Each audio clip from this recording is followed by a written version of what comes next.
What's up, everybody? This is Karak with ACG, and I'm here with... Do we actually go with Gaming Arcadia for your username now, too? It was just... No. My real name is Asa. You can call me Asa. All there we long. go. It's fine. With Asa from Gaming Arcadia, as well as Absy from... Absy? Just ACG, Absy? Man. Come on, From ACG. dude. Yeah, sorry. I was trying to come up with something. Better with Friends was the old group that we had. All right, yeah. For doing the best gaming podcast. We want to thank all you guys for showing up. It's been a blast these last couple weeks having everybody showing up talking about games. I appreciate everybody's sort of suspension of complaining when it comes to the podcast occasionally being missed, especially with all the big games coming out. These guys have been playing them. We've been playing them. It's been hard to basically come back here every single week and have stuff to talk about when you have some kind of embargo the day before and try to jump in. But we've done it pretty well. We've only missed two, I think. We've missed two. Right? I think that's all we've missed. Yeah, we missed Absy, two Wednesdays. Two That's Wednesdays? all. Yeah. Yeah, we missed 2 Wednesdays, but we did miss you guys, so we decided we were going to come back. And of course, as always, we wanted Asa to come back because not only are we talking about VR, but that's not all. We don't just use him for his VR body. There's other things we want to talk about. We don't just say, hey, man, come on because we're talking about VR. In fact, I added that before I even discussed having him come on. But we want to talk a little bit about VR, updates to No Man's Sky, Dragon's Dogma 2, Rise of the Ronin, we'll probably discuss a little bit. Judas, we're going to jump into big time because... So I'm going to shout out, like, I saw IGN's. I don't know if you guys saw their footage. I watched it. I took the hit for everybody else. Because I will tell you, it spoils a lot. It's straight up just spoiler territory in video form. But we can talk around it and not spoil it for people, I think. And there's a lot about Judas that looks exciting and old.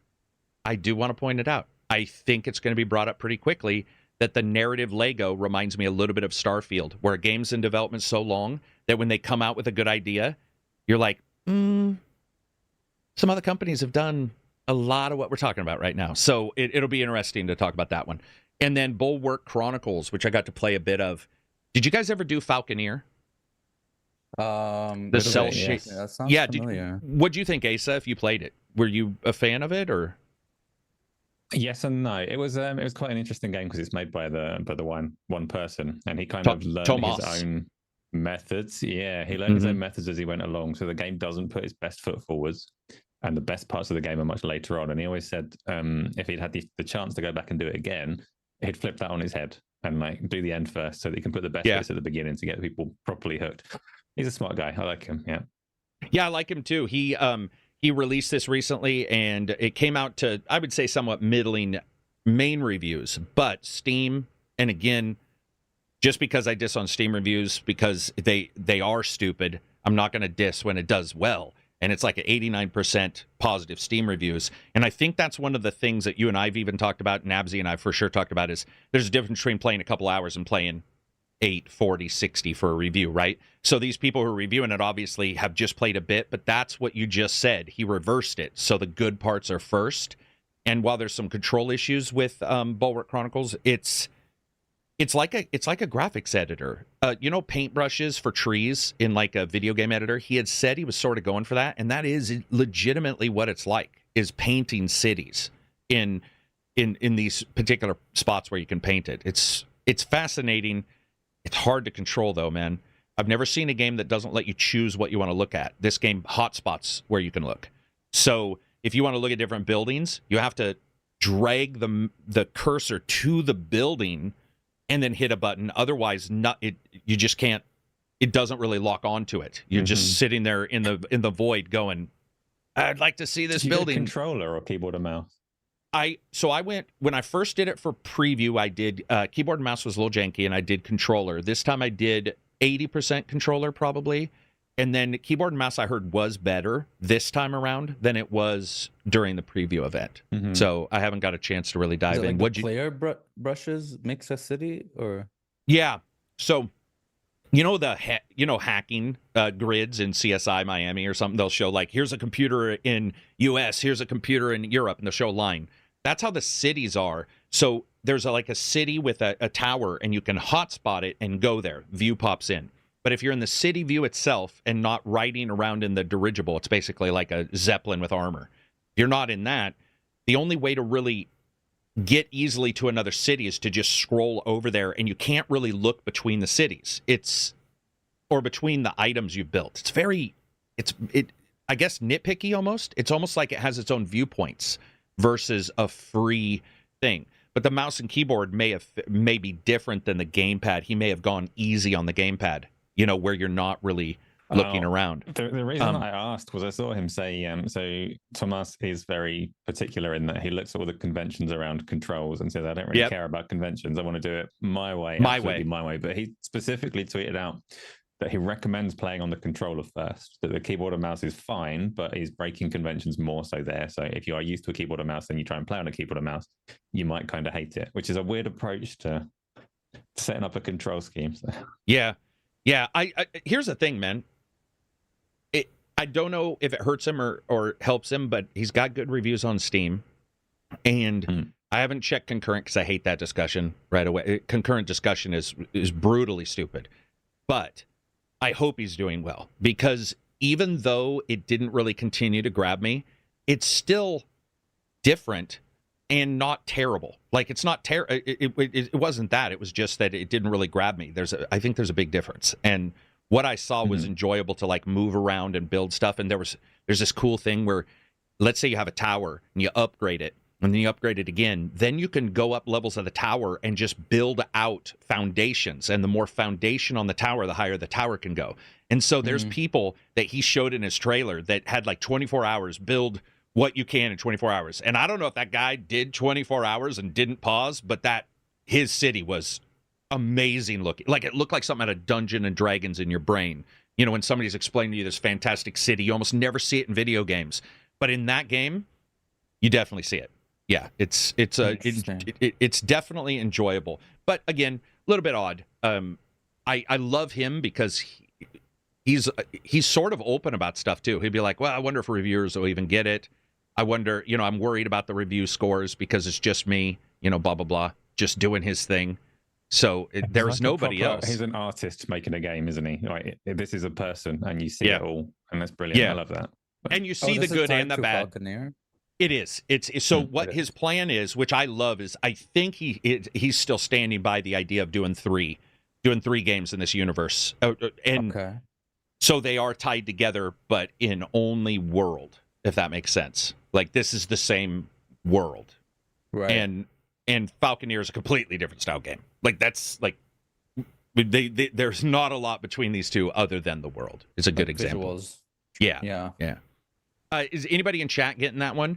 Also, thank you, everybody, for showing up. A lot of love for Asa. A lot of love. A lot of people probably only here for you, which is always good. KMZX Tool, welcome to being a member. Thank you very much. Members also get Discord access. I'll update the member count. I appreciate everybody who does so. You can jump in. Been streaming the crap out of Dragon's Dogma. A little bit of Rise of the Ronin, which we could probably discuss here too. But let me first ask our guest, what have you been playing? Oh, so I'm a little bit behind. I'm jumping between the same games that everybody's been playing recently. Most people have got further than I have, but I'm jumping between Dragon's Dogma 2 and Chadley's Ubisoft adventure. Wait, what? Final Fantasy VII Rebirth. Oh, dude. Okay. Chadley, I was like, what? Oh, hey. Yeah. Okay. I got you. Continue. Sorry. Skip. Sorry. No. Yeah. Final Fantasy VII Rebirth. Actually, I love and hate Final Fantasy VII Rebirth because I don't particularly like the typical Ubisoft structure of game with the map icons everywhere. And then Dragon's Dogma is obviously a very refreshing break from that. You were saying on Wednesday, you were talking about Dragon's Dogma just before it came out, and you said that the pawns are like, it's a man and his dog story where the pawns are like your dogs. And that's kind of true, but in Final Fantasy, it's the other way around. You are Chadley's dog. Yeah. It's true. Yeah. So what I've done is in Dragon's Dogma 2, I've made my pawn is Chadley. So I play Final Fantasy VII Rebirth and I work for him. And then I go over to Dragon's Dogma for a bit and he works for me. And it kind of resets and I feel a bit better about it when I go back. You're mine. Yeah, that's awesome. And his stupid sister, dude. You got to have her as a pawn too, because she is just, if not more annoying than him. Yeah. And you've been jumping between those two. Anything smaller, anything lesser known that you've been even if it's old? No, I'm still like right at the dying stage of Baldur's Gate 3. That's how far behind I am. I'm on like the closing scenario with that. Right. And I've been idling in Asheron's Call 2 because there's an emulation project, a server backend emulation project. They're reverse engineering that whole thing. So yes, I think indeed, that's what they you're are. getting at, because I showed you that picture. It's not entirely playable yet, but it's there. You can log in, you can run around the world and soak in the atmosphere. So I do occasionally just log on there to like meditate. Dude, it's just you, me, and very few others who got into that because, you know, there were the bigger MMOs at the time. But it's funny. It is true that, you know, you hear like stories about two people who went to the same college being like, dude, you went to that college? That's the way I feel with Asheron's Call. Somebody be like, hey, you like this game? I'm like, oh, thank God there's somebody else out there who actually knows what I'm talking about. And I don't know if you saw this. They've been trying to get that up and running. But strangely enough, one of my other favorite games of all time that went away, died instantly, is X-Men Omega, I believe is what it was called. And it was an ARPG like Diablo, but it was X-Men. And somebody has got that up and running to the point of logging in, seeing the world.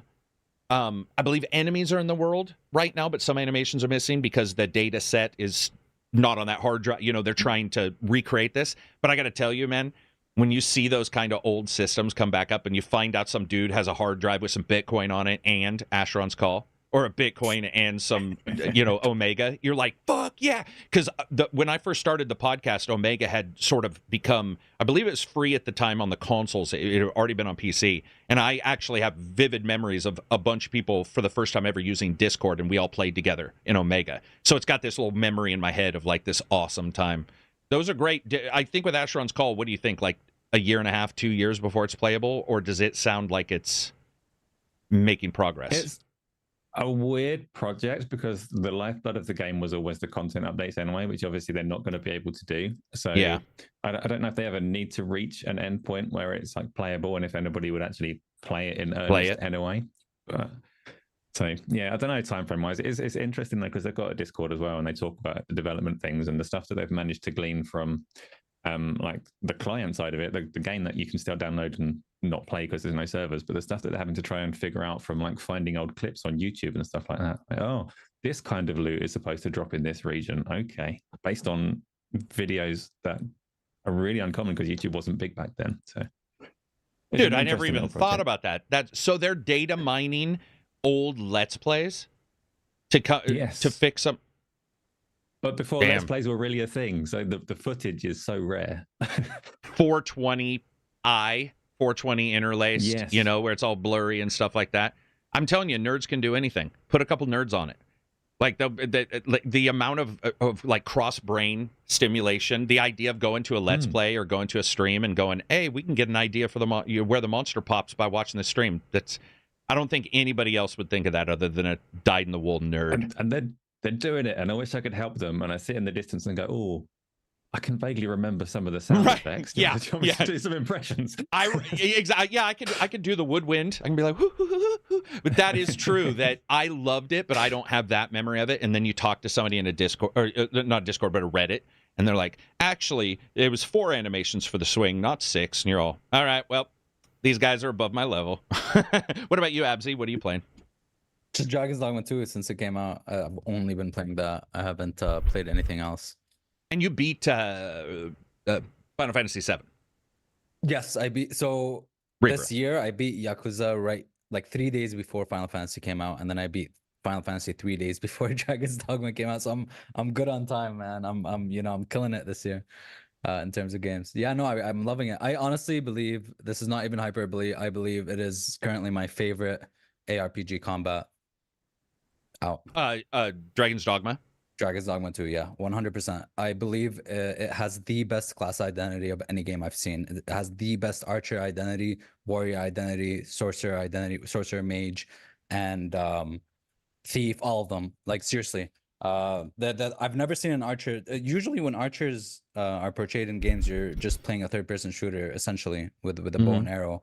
But this one, your whole animations, like every single class has different animations and how you move, and you know, it has this whole RB thing, RB and Y, which is like extra buttons for it that just change up the playstyle so much. And being able to, you know, if you're running fast and jump and shoot, how you roll over on the ground afterwards, or like kicking enemies off and then shooting out an arrow. And I just think it definitely has the best class identity, and I'm putting my foot down on this. There's no game with better class identity. Yeah, I think also, so I would agree with that.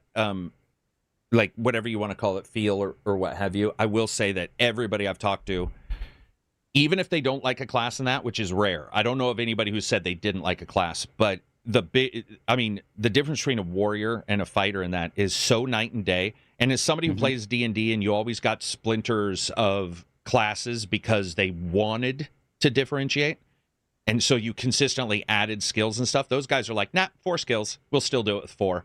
And they did. When you play a warrior, if you've been playing a fighter and you turn warrior on and you swing, I told you multiple people in the Discord thought that they were getting lower frames because a guy takes like 55 minutes to swing a sword. The difference between a warrior and a fighter it's ridiculous. And then of course you have the advanced ones later. So yeah, the class identity is insane. Yeah, but the way skills interact with each other, and obviously you have your core skills. For example, the warrior, you have a core skill where your charged attacks now can parry enemies, right? If an ogre is like hitting you and you do that huge upward slash, you can just knock him off on his ass and even destroy his club, or I think it's the Cyclops club.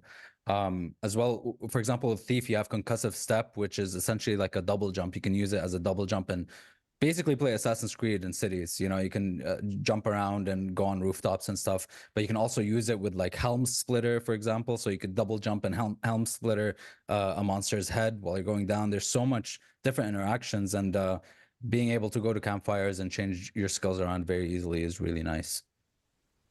Yeah, we'll talk about that more for sure, because I also want to talk to you guys. I'm not saying I'm gonna surprise you, but I'm not gonna prime the conversation too much. But I want to talk about attitude in games and like what a game's attitude is, like what you remember a year, what they were trying to deliver, I guess, in their game. Because there's something about the attitude of Dragon's Dogma, low magic, but high magic at the same time. Hard magic, maybe, is what you'd call it. Slow, but when it hits, it's like, oh my God, but it takes 45 minutes to cast a spell. Low magic. Yeah, it's not low, because like fantasy roleplay is low. They're hedge wizard. This is not hedge wizards. It's like everybody's an archmage, but they're really maybe need some Adrafinil or Limitless drug, because they're all a little addle-minded. Takes them a long time to cast a spell in that game, but when they do, damn son. That earthquake one where it like pops out. Yes, the earthquake really cool. one in particular is shockingly violent when you see it erupt on the ground. It's great. I have my pawn set to simple, so I started him off as an archer, right? So he likes simple in that way. What do you mean? He's simple where he hunts animals he sees. He likes to gather stuff. He's like, okay. Piece of candy. Oh, you know what I mean? Yeah. So as I have him as sorcerer right now, so he sees like a little bunny and he's like, boom, lightning spell. Like, dude, what are you fighting over there? He's just hunting little animals, man. And falling off ledges. I've definitely seen a lot of people say that Abzi's NPC skirts the edge of out of control.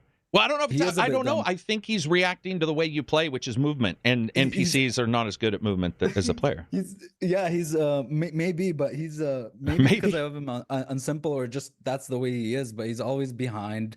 My other pawns are usually with me. He's always like, "Hey, wait up, man! Like, stop sprinting. I'm trying to catch up." I'm like, "Dude." I like the idea that he's like Lenny from Mouse and Men, and he's just like, "Hey guys, how's everybody doing?" Darge Knight, $10 super chat. I'm actually here for all you. Always love hearing you and Abzi talking gaming. Plus, my good friend Asa too is a great bonus.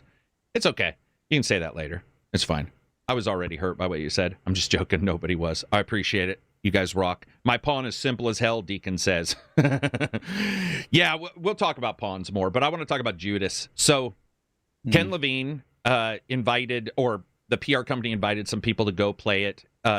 And again, a word of warning that Ken is supremely confident, apparently, in the game, which also led to a lot of data that I feel was like well above what we normally get about a game. And because he likes the idea of narrative Lego, where these bits of narrative can play out anywhere, so they're holograms that can play out while you're adventuring, and they can play for anybody in different places.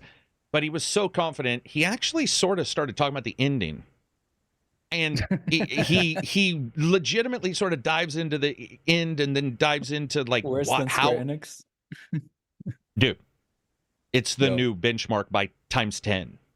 No. Square Enix is video you can miss. This is Ken saying, and in the ending, you know, or what? It's a different style of thing, and I don't want to diss on him because I love the confidence, because his belief is that's not going to be the important part. The important part is going to be getting there, and that every single person will have a different experience. And so I want to warn people about watching it. But what they did show was that, and I'm going to try to not spoil anything myself. So it is a bit BioShocky. For sure. It's exactly what you would expect in that way. It is about man, I can't even say that. I mean, okay, so it's hard to talk about it. So it's got a lot of the tropes we've seen from BioShock. It's got a lot of the looks we've seen from BioShock. But the main thing that Ken has stated is the narrative Lego thing, which is basically just where what you're doing in the game can adjust not only the cutscenes, but actions. And I don't want to go too far into that, but one example he's shown, and this will be not a spoiler, but be aware, is, for example, if you're helping one character and you're fighting some bad guys, that character's sort of digital hologram can show up and take control of a turret and kill some bad guys for you. And to that, so that's the kind of interaction, true physical interaction. So the narrative isn't just the holograms talking, it can actually be somebody doing very legit story-breaking stuff. And one example he gave, I will not give, but when he told me, I was like, I would rage like nobody's ever raged before if that happened in my game. He talks about one thing, and he's like, this thing happens and this thing occurs, and I was like, oh, are you shitting me? I love the idea, and when I get the game, I'll buy into it. But when I heard it, I was like, damn, son, that's some rough shit. It's kind of like Prey, like if you choose a lot of alien skills. Yeah, remember Prey at the end? You had the big choice. Imagine, it seems like this is happening quite a bit more often. Mm-hmm. Yeah, quite a bit. Did you guys see any of the footage, we'll say, for Judas? All I know is like the way the game is designed. Okay. You know what I mean? Just like the nature of how you play it.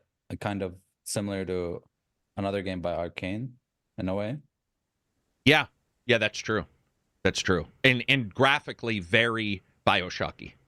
Yes. Like there's no way of getting around it. I love how who was it? Jeff Keighley was like, it's BioShock in space. I'm like, yeah, it's System Shock and water and space. Absolutely. It's BioShock in space, it's System Shock in water, which is BioShock. And then this one's System Shock in space, in water sometimes. Yeah, I don't know. It's sort of just his thing. Asa, did you check out any of this? Or are you even interested in Judas? Or? I have seen some of it. I'm definitely interested in Judas. It was already a game that I intended to buy, so I didn't want to watch the preview thing. But you said that we were talking about it today, so I thought, I best watch at least a little bit. The key thing that he's obviously doing is this Lego narrative, so that it's going to be different every time, and everything from like what the characters are doing and where you're going can change according to the events in your game, which is cool if you mean to play it more than once.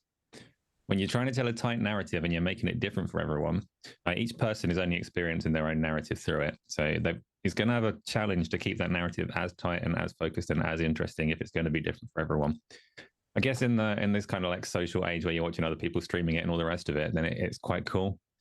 I love, like, one of the things I love about Dragon's Dogma is it does feel it's all very dynamic and everything is happening, like you're part of a world and things are happening everywhere, and hopefully Judas will nail that feel, so that you'll know that your playthrough is unique to you. You'll know that what you're seeing is the consequence of your actions, but they'll still be able to tell a really good tight story as well. And it's a difficult line to walk, but I am looking forward to seeing how they manage it. Yeah, I hope they nail it, because Dragon's Dogma didn't.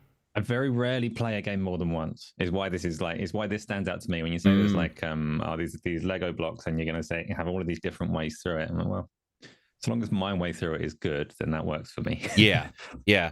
So and I'm assuming they have weight to some of the narratives. So like you have to do multiple things to get some of the narratives to pop up, maybe, and then some of it's just generically going to pop up for everybody. That's why I did want to ask you guys. It's certainly not a diss on the game at all, because I actually am excited, but it does feel a little old, because this isn't the first time like somebody's mentioned these things, but it's the first time somebody with Ken's writing chops have mentioned these things.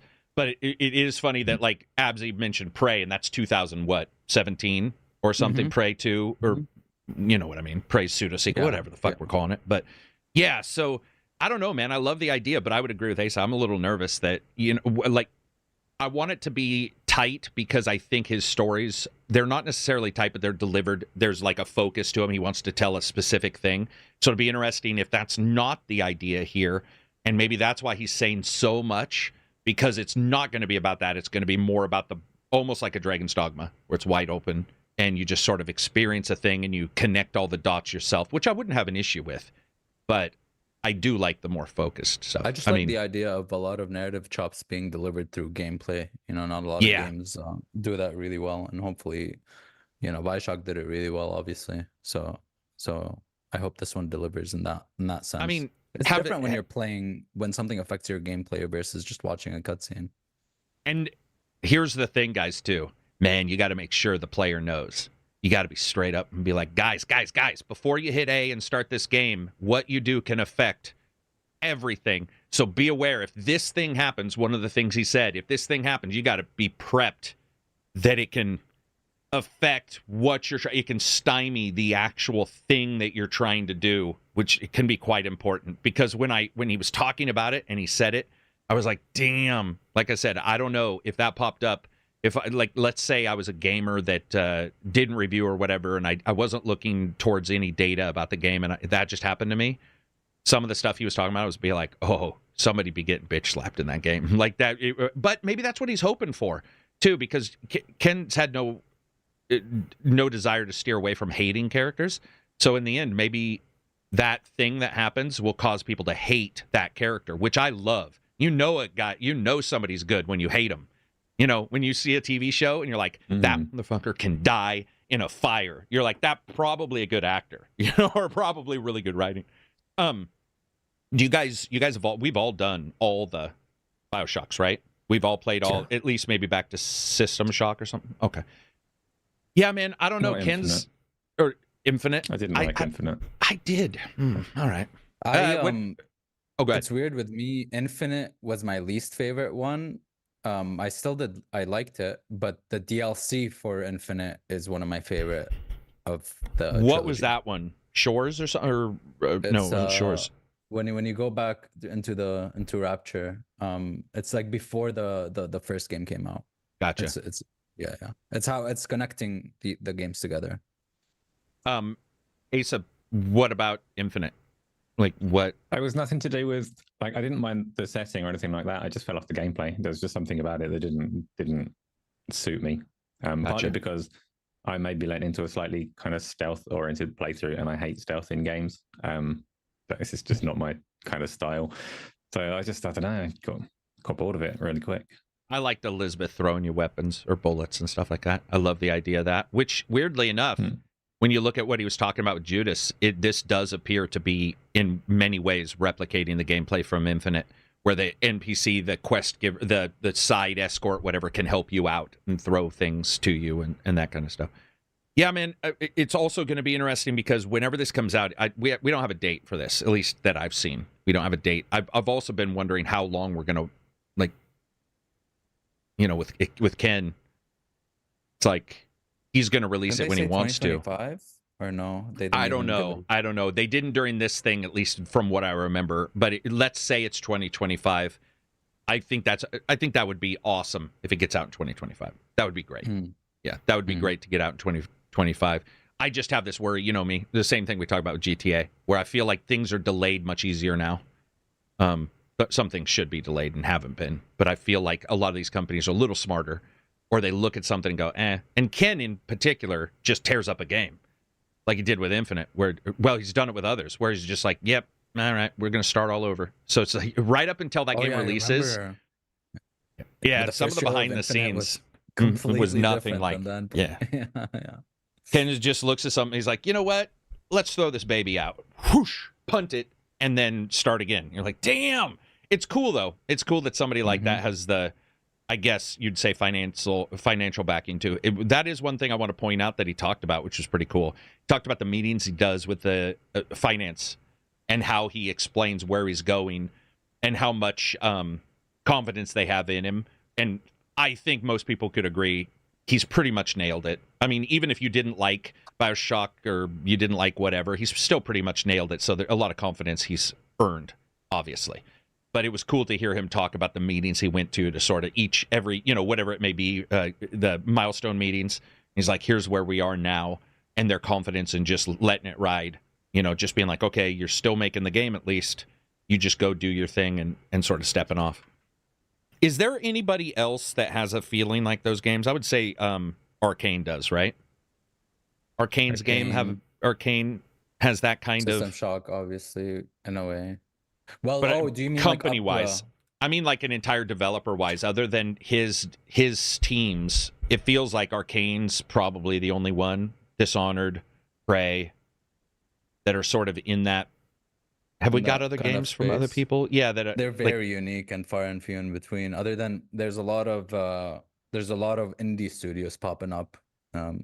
True. Like people who made Control Alt Ego or something like that. But that's only one I can think of. Okay, I have a question. There's a couple others, yeah. Do you guys feel like Control, in some way, has like a slight overlap with like what goes on in the BioShock ones? 100%. Control has a huge overlaps with games like those, especially with the way the environment interacts with each other. I just recently found out there's like a very huge secret behind a wall that you can break by throwing shit at it telekinetically. In Control? Yeah. So the Control definitely has that, plus the hub, the way the level design is as well, and the mystery, right? Did you like Control, Asa? Did you jump into that one? I love the physics in it and smashing things, but I've not done the rest of the like Remedy connected universe stuff particularly. So I think their games are really, really fascinating. It's nice that they use their Northlight engine and they deliver a very specific thing with it. I did Control though. I got to the infamous maze, ashtray maze, and I got there before you're supposed to, and I wandered around completely lost with no idea what was going on. And then after a while, when you've wandered around completely lost, you put something down. I figured I'll come back to this later, and that later hasn't quite come around yet, but I feel it soon. I feel it's coming. You just use the word properly. Later instead of tomorrow. Go ahead. Sorry, Abzi. Control is one of those games where when you put it down, let's say you got pretty far in it, and then you put it down, when you come back, you're going to want to restart the whole thing over again. Yeah, I would agree with that. It becomes a little difficult to jump into the middle. I'll do exactly the same thing when you get to a certain point and you're like, oh, I've got some telekinetic powers, and here's a desk. Boom. Here's a window. Boom. And I just spent ages just smashing stuff. I love smashing stuff in that game. That game that lets you. Dude, the first time you smash a desk in that game and you realize the top and the drawers aren't connected, they can all be separated, your brain's like, oh, all right, well, this is what we're doing. Like, check off the weekend, because this is, and I would go into the rooms, and enemies I would kill just to kill, so I could go in the room and go, brof, and just push things around and be like, whoa, what the shit? They're also doing I don't know if you guys saw, but they're also doing a service game. Their next game is in sort of like Control, but it's a service game where you're defending the old house from like evil. And I assume geometry can be adjusted and stuff like that by your players. Go ahead. Sorry, Abzi. So what I think is happening is we know partway through Alan Wake 2 that there's been a lot of AWEs that have just activated all at once, all around the world. So what I think it's going to be is we're agents of the Control Bureau, and we're just going to go to these AWEs and fight shit. So it's interesting because they've kind of worked on a multiplayer game for I forgot what company, and I forgot what the game was called, but it didn't do really well. Their shooter X-Defiant? They did the single player Crossfire. No, they did the Crossfire. They did the multiplayer with that. They did the single player. They didn't do the multiplayer part. So this will be their first one, and I think one of their devs was tweeting about how insanely difficult it is to just add co-op to a game. Something as simple as you'd think it's simple, but it's a mind fuck. I also think it's a cool conversation to have because, and even I'll do it at times, but you want your developer to work on something. You don't want them to, but when they announce something you expect and everything, there's a look forward to kind of moment to that. And the Control dev yesterday, I think it's Thomas Puna. I could be wrong on that, but he said something along the lines of he saw a lot of people worried, a lot of fans worried that it wasn't going to be like the games that he had made, and he said, this is a game for future fans, as people who like a different style of thing that we're trying to do. And I do have to back him, because I get that many of us want like Star Wars Knights of the Old Republic remake or a KOTOR remake, but at the same time, I also want them to be able to do whatever they want to do. And we do have a tendency to get really not judgmental, but really ownership heavy in gaming, where it's like, we own this, don't mess it up. And Remedy's like, fine, that is actually over here. We're doing another thing. Don't do that. Do the thing we don't want you to mess up. And as a developer, you're like, well, what the shit? That's why, man, I wish there was a way they could just say, and there is, but, hire your PR team, right? A knowledgeable person, and be like, occasionally you're going to send out tweets. The rest of the devs, social media is off. You're not allowed, it's off. You just go do your thing in your freedom way. Because I haven't seen a lot of times where Dean Koontz is on the phone asking fans how he should write his next book. Like, that would be really weird. Or a band to be like, hey, everybody, this is Guns N' Roses. We've decided a reggae album is on the way. And what do you think? It's like, no, you release it and we respond. But at the same time, I say that, and I really want Prey too. So I get it. Of course. Like, but at the same time, they're still working on Control 2, exactly, which is its dude. own thing. And Max Payne remakes got, a huge budget. Rockstar's paying it up. Did you see that Rockstar's paying for 1 and 2 to be remade, but not 3, which is the game Rockstar made? Yeah, it's very interesting. But do they think that 3 doesn't need a remake because it was? Here's what I think. I think they feel 1 and 2 is a test, and that Rockstar in some way is going to make a 4. Okay. That's the way I feel. Because what else makes sense? I guess you could be right, and maybe they think 3 doesn't need a remake, but it's old. 3's ancient now. 3's like over 10 years minimum. I still plays well a little bit. And it's still a little bit. But yeah, but it is old. Where 1 and 2 play like cranky old grandmas, like with bad hips. Remember when leaping to the side in Max Payne looked awesome and like felt awesome, and now you see it and Max Payne's like, and he just he looks like Tom Brady trying to tackle somebody. He's like, and he just falls to the side, and you're like, dude, that's what we used to think was awesome. It was way ahead of its time for sure. Like Matrix kind of stuff, blowing the walls away and the chips would come off the wall. Yeah, it came out, I think, a year after Matrix, and it was just randomly good timing. I think I saw Sam Lake talk about that, where they didn't plan for that. They didn't plan for, having it be like Matrix, but the Matrix took the world by a storm, and the game just came out, and they got really, really lucky. I feel there's a chance that there was some level YouTubes or something, and that the Matrix people saw that. Because there's too many similarities between the end fight with Agent Smith. And by the way, anybody who knows what we're talking about and knows the true answer to this, feel free to pop off and chat, because I haven't looked this up. But I feel there's too many similarities to just magically both people decide to go into what looks like a bathroom subway and start blowing things away. And it's one's in a game and one's in a movie, and they're within, a small amount of time. It feels like somebody saw something, and was like, or maybe there was a book. Maybe there was some overarching fiction we're unaware of. That, I think they were. They both took, what was it? They took inspiration from old Chinese movies or something. I don't know. I'm not a huge film dude. True. Yeah. There's a whole thing where they took inspiration from that I saw. I heard Sam Lake talk about, but I'm not a huge film guy, so I don't know. Maybe I think it's Chinese stuff. Yeah. Love the games. $5. Talk about the clip I sent you. Can you discuss the best pawn mechanic that happened?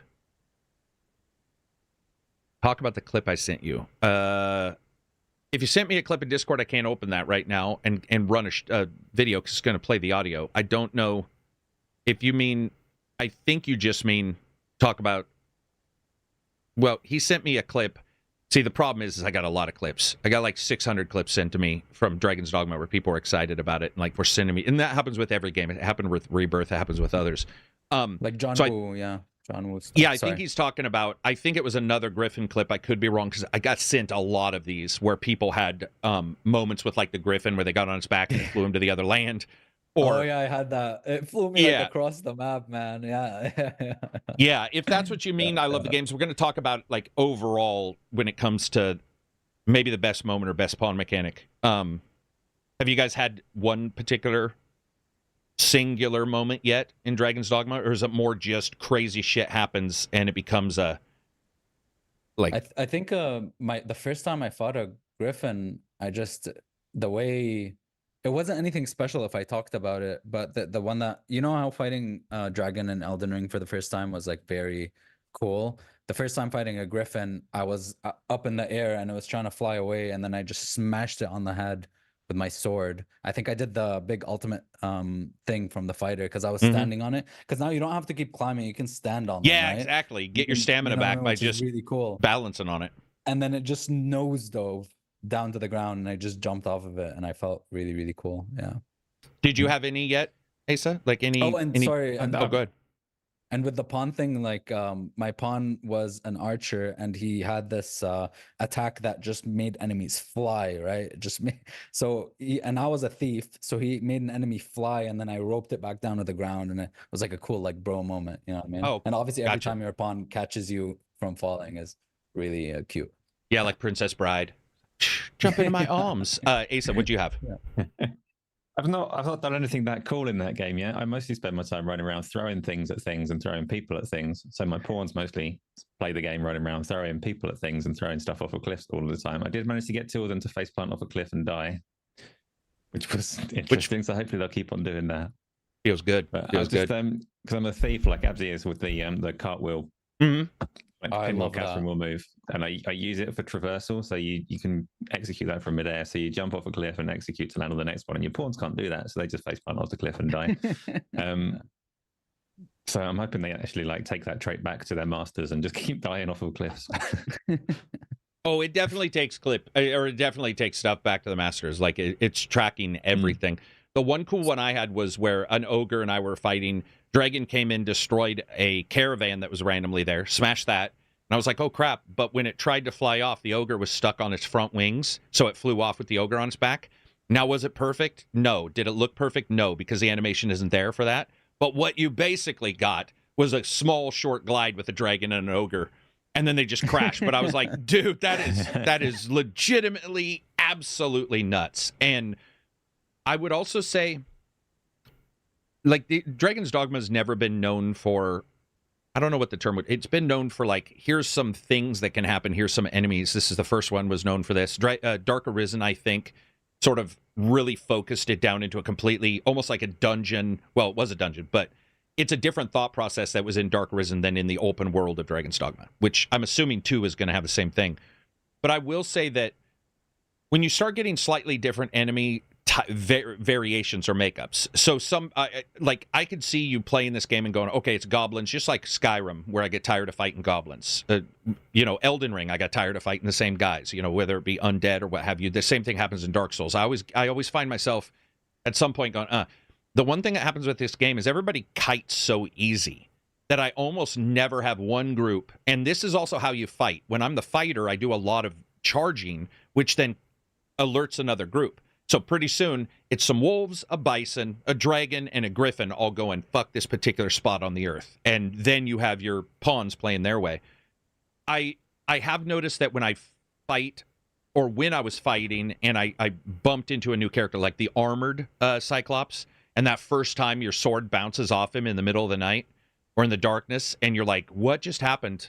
Because maybe you didn't see the armor. You see the lizard guys with the armor on their back, and you hit them for the first time. The sword just clangs off, and you're like, oh, shit. Like, this is changing the entire way I have to play. And there's one particular shortcut in the game to a place that I saw somebody else do. So I was like, okay, I'm going to grab my new character. I'm going to go try that. And yes, I was lower level, but I was egotistical. And I was like, I got this. And I go in, and it's misty, so the lantern turns off. And then he rolled a boulder down the hill, but the boulder doesn't just stop. It kept going up and down the sides of the hill. So I have a pawn-killing boulder doing this, and then a Minotaur comes out, and I'm fighting him, and then I swing my sword, and it bounces off something, and the magic user casts fire, and I realized that was the armored, Cyclops at the same time. And I was like, are you kidding me with this? Dude, it was so ridiculous as a fantasy moment, and that's where I know we all have problems with all games, and this game in particular has some issues. Mm-hmm. But one place it doesn't have issues for me is pure absolutely unadulterated fun. Just cackling to myself or talking. I was talking to Gaz, and I was like, what do you think? Gaz like, dude, what the... It is just a moment game where there are moments on top of moments on top of moments where you're like, all right, I got this. Boom! And you don't have it suddenly. And you're just like, what the shit? And it's the most verbal game I've played in years, where I, by myself, no one around, will be like, are you kidding me right now? What just happened? It doesn't look great all the time? No, because it's not scripted. And so you will get things that don't jive. But the fact that those things happen is magical sometimes. Go ahead. Sorry. Bro, this is precisely the reason why I'm around 55 hours in, and I have not stepped foot in Batal, and I have not used I think I've used an ox cart once or twice, but I've been doing these treks to old towns, because sometimes you go, like I went back to Maeve, and all of a sudden it was overrun by soldiers and stuff. Right. Like, a lot of things change when you go back to, when you revisit areas. And every trek, like I've been journeying back and forth to backtracking essentially, but every time I do backtrack, new things happen and random shit just collides, and I've been having a blast that way. So that's why I just haven't made much progress in my 50 hours, unfortunately, but just been having a blast. I just like even probably since the first one or Skyrim, where I just like being in the world. You know, I'm not clearing stuff. It's not in my head to like, oh, I'm clearing this and then that and then this, right? I'm just kind of just going around, just being in the world and fighting random shit, leveling different vocations, and yeah, having a blast with that, because it's just so chaotic. Asa, is that sort of how you feel? Go ahead. Yeah, Skyrim is a good comparison for me. It's like, by contrast, you've got Horizon Forbidden West as the polar opposite. I like Horizon Forbidden West.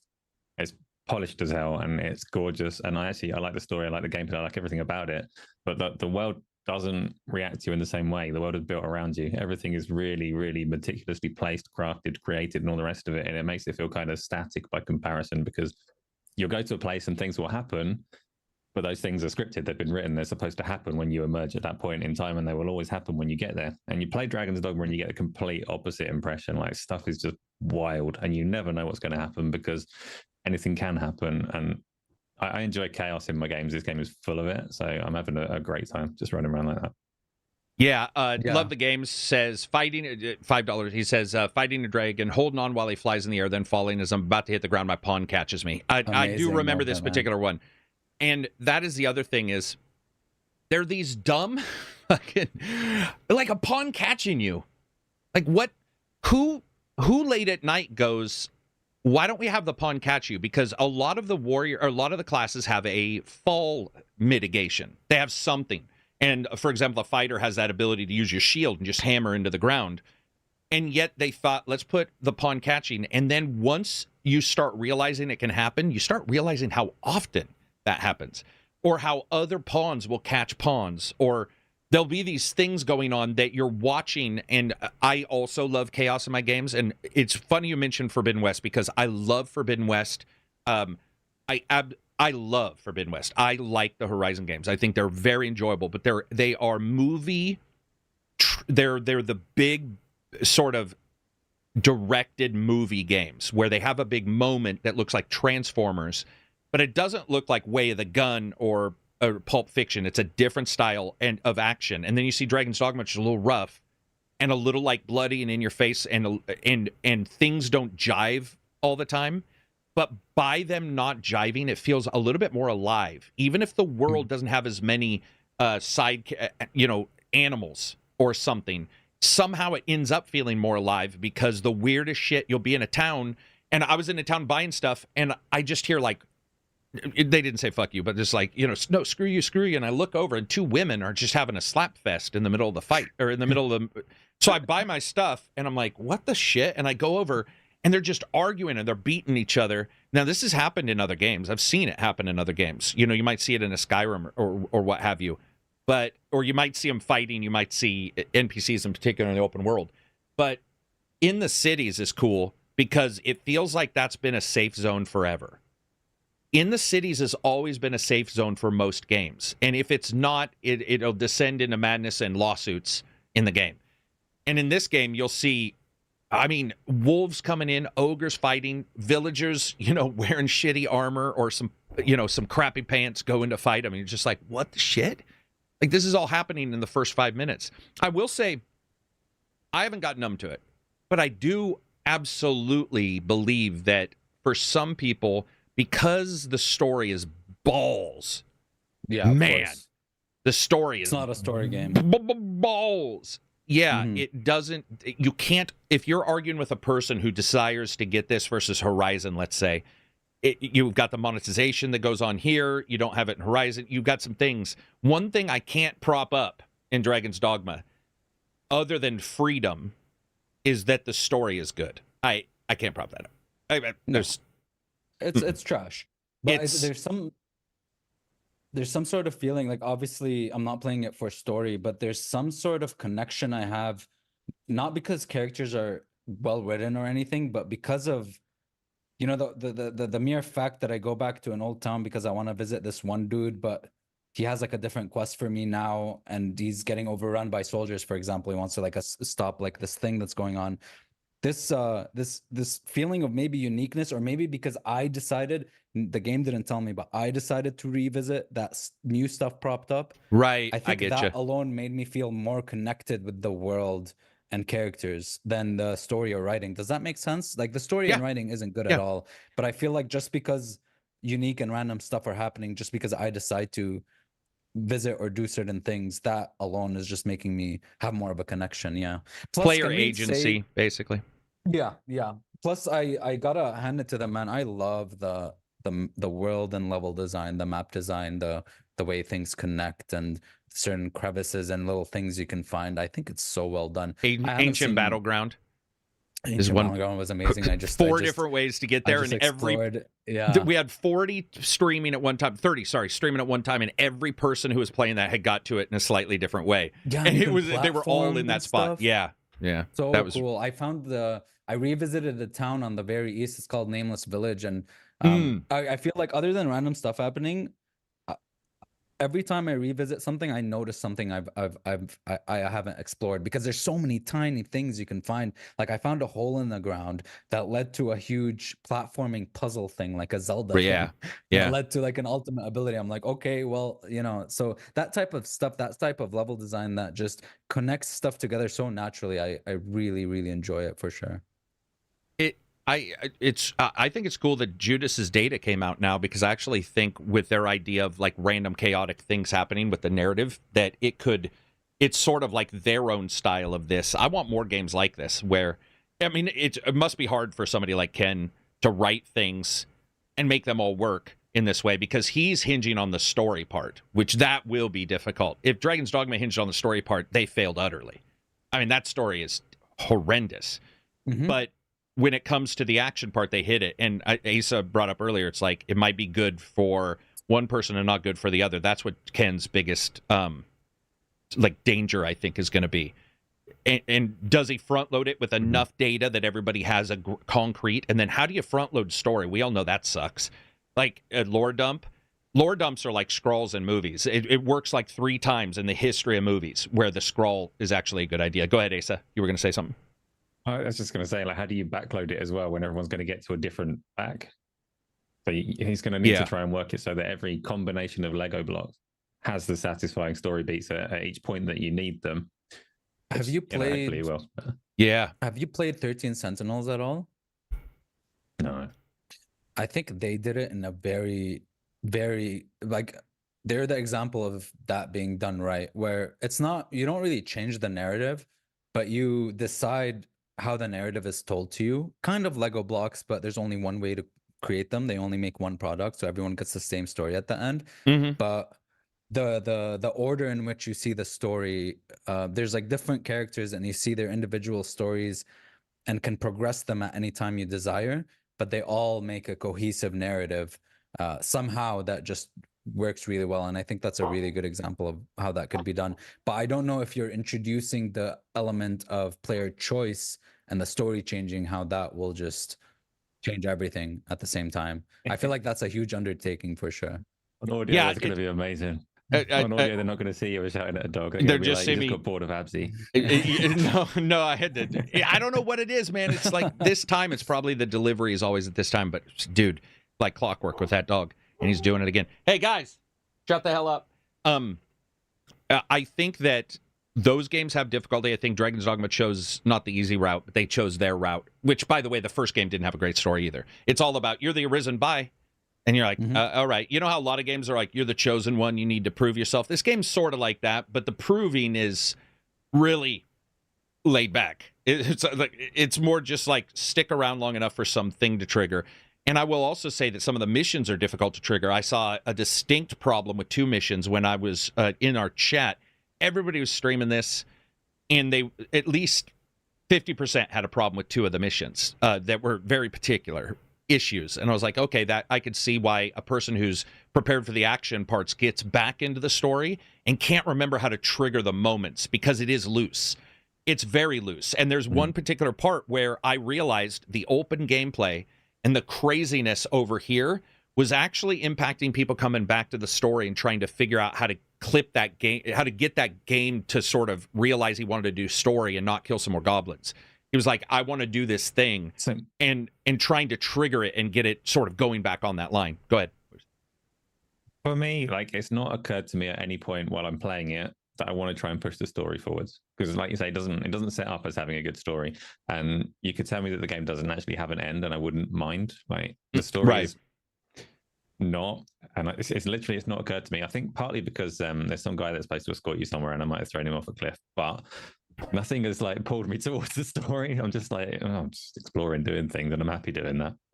Yeah, I kind of also really enjoy that hidden kind of you know, you don't know who has a quest for you type thing, and you don't know, maybe there's a quest here, maybe there isn't, maybe that will happen, maybe it won't, because I just like Skyrim, you know, where nobody has like quest markers over their heads.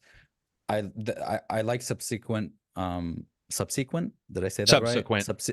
Subsequent playthroughs where I just every time I play the game, new quests pop up. Like, I just decided to, you know, go to the noble area, and somehow I found quests there. What if I didn't go there that time? You know what I mean? And I know there's a quest that my friend did that didn't trigger for me at all. So, but I'm fine with that. I'm not trying to gamify it. Like, I came off the back of Yakuza and Final Fantasy, where it's like, okay, you complete 100%, right? And in this one, it's just like very, very free form. And maybe the next time I play the game, I get different quests. Yeah, I'm not trying to gamify it too much where I'm like, okay, I need to do every single thing. Yeah. I think that definitely pops up in a lot of our games too, when you become accustomed to, like, and this is one of the reasons why I just don't care about this stuff. Whenever I hear, you know, somebody talking about an achievement or whatever, there's few things in the world I hate less or hate more, because to me, it sort of locks away a discussion about how you got there or anything. It's like, oh, I slept in 10 beds. Who gives a shit? Like, what actually occurred between those 10 beds? Like, what occurred while you were traveling from this mission to this mission, or this village to this village? And luckily, I'm not going to go as far as Silver when Silver said bugs make games more fun, right? No, sorry, Silver. No, I still disagree with that. But I will say that if this had a great story, I really do wonder how we would all experience it, because let's say it was a pusher story, right? Like, it was, you were enjoying every cutscene. They were well made. They were really cool characters. I've wondered at times if a lot of the people I know who are playing this and are like, I have a couple of people already, you know, well over 40 hours, and it's only released a couple days ago, you know, whatever. Well over 40 hours actually, who aren't reviewers. And I've sometimes wondered if that story was delivered in a particular way. Would they already be at the end of the second city, or would they already be farther along? Would they have not experienced the changes that you're talking about, or even the anarchy? Because while we talk about a ton of anarchy, I do know some people that it took them a couple hours before they saw the anarchy others were talking about. They, you know, whoever they were fighting or wherever they were, it just didn't generate that you know, that sort of ad-lib generator moment where things popped up. And that's why I also love all games. That's the other thing, is Horizon does its thing. Rise of the Ronin does or attempts to do its thing. That's okay. That's okay. Go ahead. Sorry, yeah, go ahead. No, go for it. Oh no, I was just gonna say that to your point. I think there's also the The fact that some very tight, very good stories might create a dichotomy, not only because of the randomness, but the urgency of the main story, where it makes you not want to go out and just do things, right? So there's that. I don't know. We still don't know how to deliver both simultaneously very well. And you can also kind of, I don't know if it'll ruin it, but if you have a very, very serious story and very important and, you know, like blockbuster type shit, maybe the funny moments of the randomness you get would take away from that. I don't know, man. Yeah. I don't know. Maybe watching your ox cart get evaporated by a dragon and people fly everywhere wouldn't be as funny if the entire story was about there's very few humans left alive in this area. You're like, that hits different, right? That hits different if you're like sitting there and you're collecting potions to keep people alive because there's no more humans, or they're not, nobody's screwing and having kids anymore, and you're like, all right, man, I've got this village set, and people just go flying, and you're, oh, come on, man. Yeah, that's the cool thing about all these games, man. Same thing with Rise of the Ronin. They attempted stuff. The open world, I think, really hurts that game, and that it spreads what is a cool story, cool ideas, good combat at times, bad, and then mediocre combat at times. I certainly can say that there are great times in that game sometimes, but it falls off a lot of times. And I think open worlds, lately what we've been getting is, even with Starfield, you had sort of a directed open world, then your chaotic locations, then your main city that felt totally cut off from everything, the safe zone. That's just the way a lot of games work. And so seeing a game where it's not safe, where it's like the main city may have a dragon land in it, and you're going to have to figure out how to do it. Mm-hmm. The other thing I want to point out, because Dragon's Dogma wasn't the first, and this is where I friggin' hate that star-studded cavalcade of bullshit that people start pulling about a game where they pretend that game did it first. Dragon's Dogma is not the first to have timed quests. And I see this all the time. People being like, oh my God, dude, Divinity Original Sin, Divine Divinity, which you've played, Abzy, Divine Divinity, many games have had timed quests where if you do a quest, the kid dies if you don't heal him. And they were talked about just as openly. That's the thing I hate, is because it breaks the conversation to be. And then if somebody's like, oh, actually, it's this, then that entire conversation or the excitement somebody has is destroyed because they thought this was the only game that does. It's not the only game that doesn't. It's the same way when somebody says fast travel isn't possible, and you're like, dude, there's an ox cart in every friggin' town.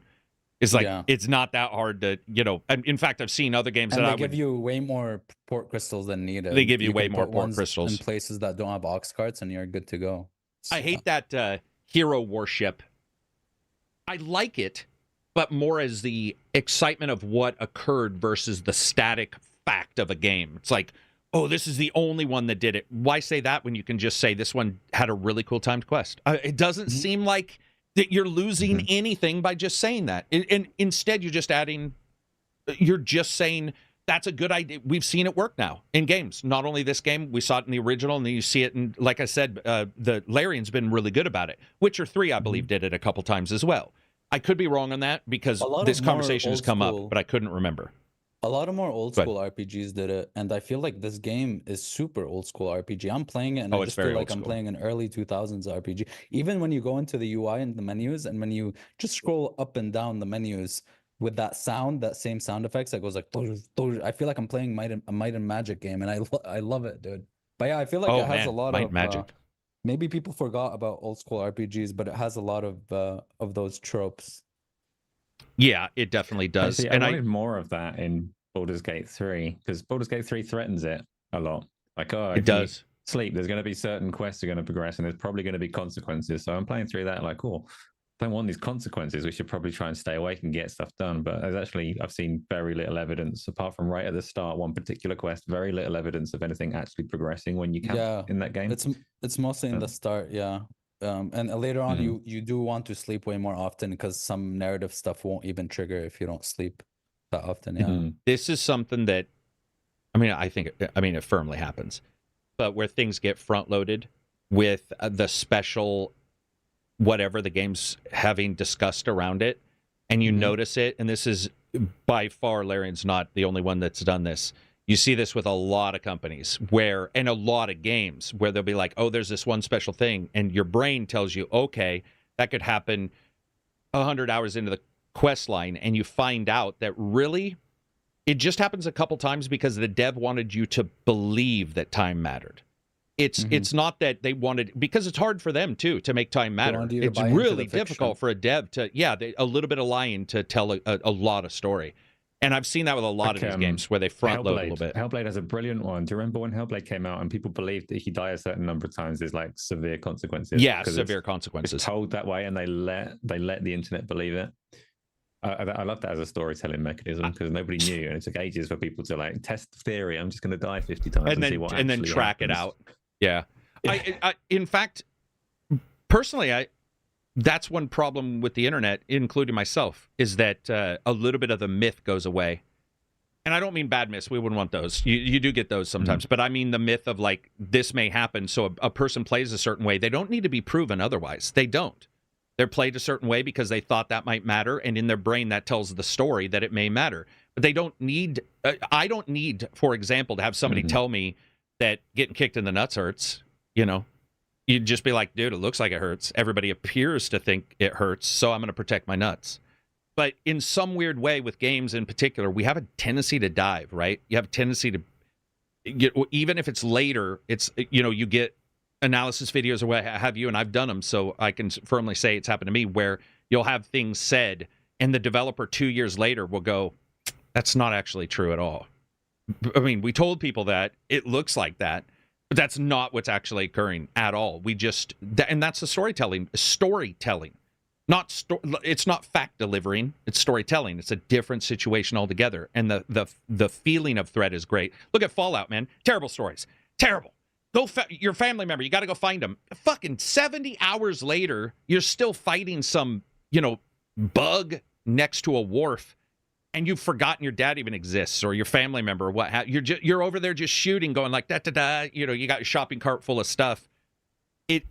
Maybe in the back of your brain you might think at some point, oh, I should probably go see what my family member's doing. But for the most part, it just sort of sets up the start and lets it go. That's why I am interested in how Ken is handling Judas, because it sounds to me like he wants the best of both worlds. And that, if he nails that, I think BioShock 1 did a pretty good job where the curve of danger went up depending on what you did. Prey, depending on what you choose in Prey. Prey can have a pretty big change at the middle, 3/4 of the way into Prey, depending on what you choose. That's all I'll go into. I know it's not a new game to spoil, but whatever.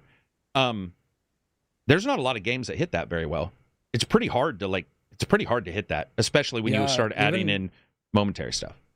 I like that type of, I mean, we've obviously seen a lot of choice-based narratives, but things like Prey, things like Metro, and there was a recent one as well where the game reacts to your gameplay more so than like choices you choose from a dialogue tree. Yes, like if you kill good example. the wrong people or kill more of someone, or don't hide as much, it changes your morality system or whatever. They have systems in the back that just change the story without you explicitly choosing stuff, which I really enjoy, and not a lot of games do. Yeah, it's pretty hard too, because if you're known as the Goblin Slayer, but in the game you can side with the goblins in a mission, you're like, does anybody want to know why I'm wearing your skins as a cape? Like, does anybody care at all? Are we just going to ignore all this? So the games that even lie a little bit, I'm fine with lying too. I think it's great. I think when a developer lies a little bit in their story to make you believe that over, that huge thing, that's what works. In fact, Prey, I would say, reversed it, because within the first 20 minutes,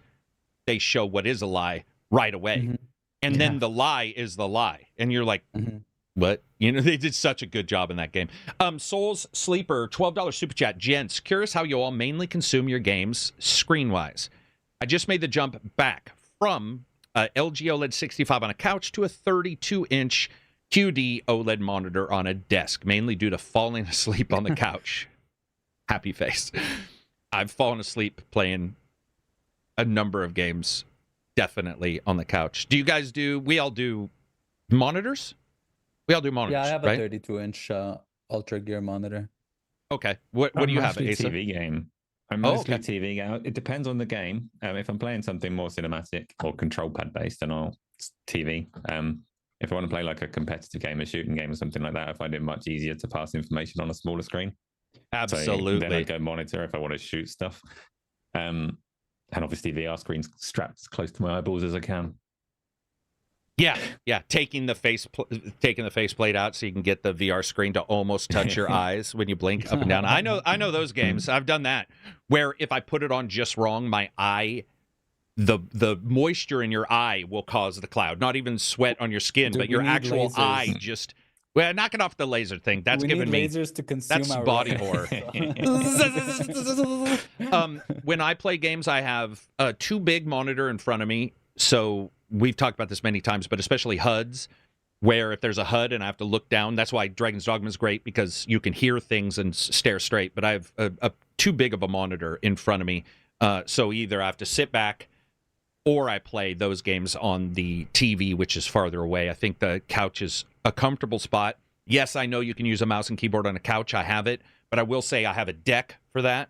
I have things that are set up, and they still never feel the same way as a desk that's like 300 pounds, laden with wires and shit, and isn't moving anywhere. When you lean back in a couch, if I have one of those plates on, because I have like a padded, like a monitor, or sorry, a mouse and keyboard sort of platform, it still moves a little bit. It never feels just quite the same when I'm in my couch and I have mouse and keyboard. But I know a lot of people complain if we say, I like to use controller. People be like, how dare you? You can use a mouse and keyboard. You can use a mouse and keyboard on a boat. I like both. But it doesn't mean... I like both, too. And, dude, I've been messing around with the dual control a lot. Gamepad in one hand, and then WASD over here, and being like, ooh, this sort of works. It's actually... You're doing it wrong.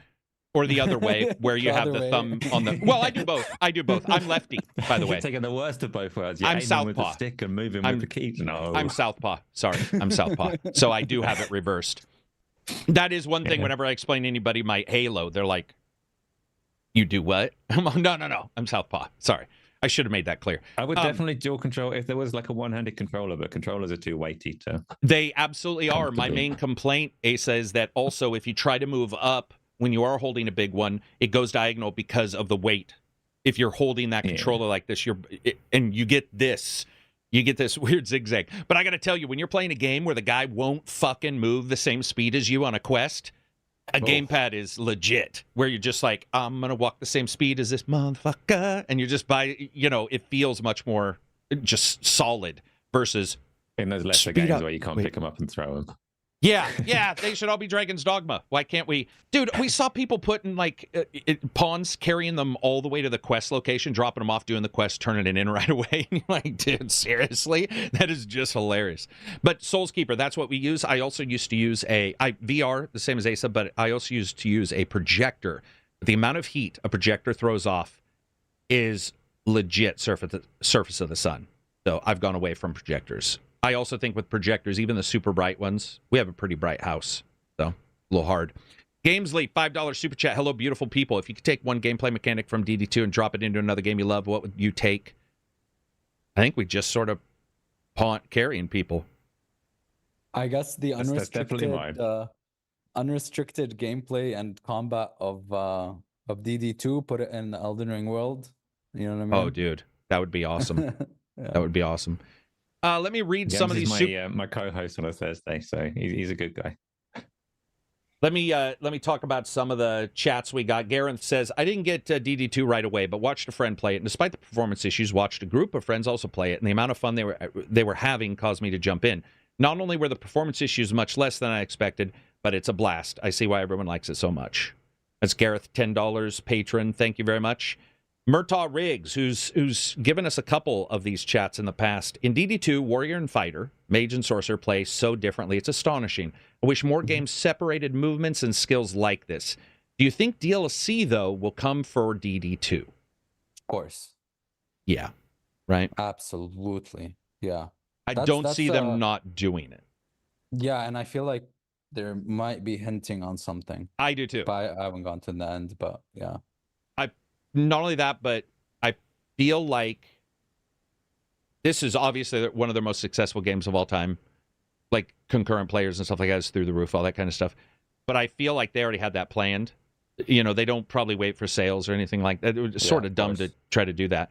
But what I've seen in the story and some locations I've looked at and the way travel works, I feel like, not that there's perfect guesses of what it will be, but it certainly feels like there's some spots there they could, We definitely want also, Shore up. I would love a huge dungeon crawling thing as well.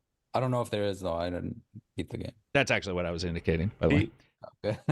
Yeah. Do you still get games that don't have DLC planned when they launch? That's pretty rare now, isn't it? It's pretty Yeah, rare Baldur's because it Gate. takes so long. Yeah. Baldur's Gate, but I don't know if they ever said they were doing DLC, but yeah, Baldur's Gate didn't have any and isn't going to do any. Yeah. So that's one. yeah. I'm sure Asa on your podcast, you guys talked about the Baldur's Gate 3 is it. They're moving on. We actually haven't yet. No, that's quite recent, but they're quite unique, Larian, like self-publishing as they are, and the way that they fund their game in the first place. I'm telling you straight up, man, if they jumped with XCOM and they did Larian Studio Story with XCOM, I would be, because, you know, I don't want to, I love fantasy, man, but they've done a lot of fantasy.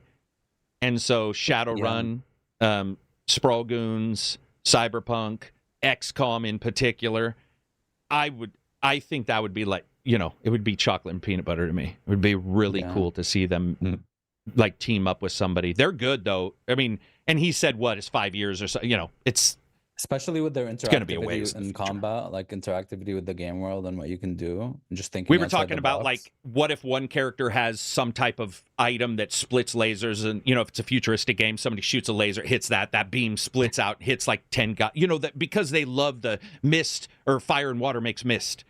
I want that in my futuristic game too. I love that in Warhammer 40K. Yeah, they could do Warhammer 40K, but Warhammer 40K is really like the Avenged Sevenfold of D&D games. You know, I like it. I like it. Yeah. And I've listened to their music, but there's something about Warhammer 40K that is, it's its own thing that always feels the same, almost no matter who delivers it, including Space Marine. It's really locked into its thought process. It is so disgusting. Nasty. And Larian would probably show the more darker parts of Warhammer 40K that are they don't have the time to be investigated in a first-person shooter or even Space Marine. They sort of say, here's something that happens. But if you read, you know, as somebody who's been a fan, you know, you read some of this, even just small things about what's happened. You're like, damn, that's dark. You know what? Also, what more we need of in a genre we don't get enough of. Someone just mentioned Arcanum, but steampunk, dude. Yeah, we do. Much steampunk games. Clockwork Revolution looks good. Clockwork Revolution looks really good. Clockwork Revolution's my jam. Man. Yeah, I love steampunk. Yeah, steampunk's got a certain kick to it, especially if they do a good job with why it's steampunk. They explain the world. Arcanum did that. You where ever see you know, steampunk outside of gaming? Only in LARP and roleplay. You know, role-playing games. The League of Legends TV show is pretty steampunk. League of Legends. That's from a game. That's cheating. That is from a game. Yeah, I was gonna say. Did he realize that? You know what else? Weirdly enough, a lot of series that go for a long period of time have a tendency to do a musical or do a. You know how you see a show that's been going forever, Buffy or whatever, they'll do, oh, here's the musical, here's a horror episode. Fringe had an episode in it where the main character, it was a musical mixed with steampunk. The main character had a mechanical heart, and it was all about the relationship between a father and son, and it was about the mechanical heart, and that was sort of steampunkish. But I would say for TV shows, I mean, there's tons of novels, there's tons of like pen and paper games, but it's not really in shows or anything, because I think shows have a tendency to want to describe how something works, and Magic is pretty easy. You can go the mystical route or the quantum science route, and you're done. You're sort of done. Oh, this is just realities breaking on top of each other. Boom, done, and you move on, and everybody buys in. Or you say it's from some people can try and make it home. yeah. It just feels like steampunk kind of stuff is more difficult. But I love that idea. Shadow and Bone did it on Netflix. I would say I think it's Amazon. They had like ships that traveled, I believe, on the sand or something. Wild Wild West. Wild West, dude. Yeah. Get your bitch ass movie out of my. I'm just joking. We'll move on. But that is true. Let's see. Teether says, Karak, I'm so disappointed in you. Or I was. Then I rewatched the review, and then I investigated the micros. I was told by another reviewer it was unlimited purchases of micros, but it's not. While weird, They also don't ever come up in my game. I would have loved it for you to cover the micros. Thanks for explaining last week. And I still think DD2 is incredible. Question appreciate about that. Did reviewers explicitly cover the micros when they came up in Resident Evil Remake and Street Fighter 6 and Devil May Cry? I think Devil May Cry got a little bit, but I feel like this game for some reason got the huge brunt of the this is the game they focused on to shit on. I can't speak for any of those because I think I only covered one of those. Because Devil May Cry had it was way more egregious, but at the same time, it's still like nobody bought them because you can still do that in the game. But I feel like those, like Dragon's Dogmas isn't as bad as those games. Especially Monster Hunter. Holy shit. Monster Hunter has so many that I didn't even know about because they never advertise it in the game. In Resident Evil and Devil May Cry, actually, I did see it. But in Dragon's Dogma, I don't see... Like, I didn't even know about it until I saw the reviews. So I wonder why this is the one that got the most backlash. Because I feel that the more you go forward, just like I always joke about dwarfs having Book of Woe, but you right every wrong done to you and they grow. And so you maybe that didn't bother them as much. And then there's another game and then another game and then another game. They get to Dragon's Dogma and it's done. And then Dragon's Dogma, I've said this before, I truly do believe this. It's not just that. It's also the performance. It's hard. It's like that triangle of performance, atmosphere, and story delivery, where technically, really, Dragon's Dogma only has the atmosphere and gameplay. It doesn't really have the story delivery, and it's got a problem with performance. And I've seen a lot of people give up one for the other, but if you're giving up two, if you're seeing there's problems here, then your brain says something, which we all do, where you say, wait a minute, why does this sports car cost so much if you're locked to a 60-mile-per-hour freeway and it sucks when you're there? But it looks good, or it's fun to drive, but you're stuck in this. All the things sort of collapse on it. And I think with Resident Evil, there might be a slightly different user base, but there also just may be that performance was better, and that in the end, it's easier to say, okay, it's got one bad thing, but I like this. I did see something very weird. I just want to point out something that I do not agree with, which is that somebody said, I can't remember how this went, but it was like full price games. Now, bear with me, because I actually am going to fight for the consumer. It's going to sound really weird. I saw somebody saying full price games should have no microtransactions. And the reason why I was saying I don't agree with that is because all they're going to do is change the game by $2. Developers, publishers are not stupid. So if people say $60 games can't have micros, do you know what they'll do? A $55 game. That's exactly what they'll do. They're not idiots. Like, everybody can see that. If you see that, you just literally look and go, oh, all right. So a $40 game can have them. It's too grave, or it's too grave an area for that. We would all like zero to have them. That's where you start. But I was seeing people say, oh, blah, blah, blah. And I was like, well, full price game prices have changed too, from 60 to 70. So does that mean... And then you start getting this thing where it's a complete... If you put your foot down on something and you say this, those guys are going to just... Anybody, by the way, even a car salesman. Let's say somebody says Chevy pickups aren't worth 60 grand. Guess what they're going to do? Figure out a way to get it to you for 55 grand. That's fucking how humans work. Like, that's... So you don't... In a way, I almost don't want people broadcasting that, because then a company, nefarious or otherwise, is going to look and go, all right, $70 we can't have them, but we can for 50, and we'll put them more egregious because we're going to make up, for that thing. It's you can't win. They're there. But I think also people should be able to bitch about them openly, and they should be covered in reviews. That's one of the big problems, and I'll never do it again, when they say, you can't go online no matter what. Well, that's how you see the store. So it's like... That's something that I just was like, all right, checked off. That won't happen again. Because I love covering it too, because I think covering how the curve of the game changes due to micros is really important. In fact, we would want no change. You would want the game to be delivered the way it is, and then whatever micros. But you see, like, and it's very difficult. Sorry. Go ahead. No, go ahead. It's very difficult to determine if the game design was impacted by the very fact that it does have micros versus not. That's something, especially because this game, in particular, is giving, especially for people who haven't played the first game, there are a lot of things that are missing from modern games, which is something like fast travel, easy fast travel, or whatever the director said. I saw that. And to see it being a microtransaction is obviously like, wait, did they just remove fast travel just so that they could sell it? So I definitely understand that, especially the save system and the fact that, you know, the new game thing doesn't work, or there is no new game thing. So I can definitely see that. I just think that the real focus here should be performance, because I just want more people with mid-tier, mid to high-tier PCs, or even low-tier, to be able to play this game, you know. And I think that's where the real issue is. And that it's very true that, you know, if there's one huge bad aspect about it, like the performance, that people start hating on the other things, for sure. Because we saw like Yakuza Infinite Wealth, which has way more egregious microtransaction. Like they locked New Game Plus behind a microtransaction. They locked a whole dungeon behind a microtransaction.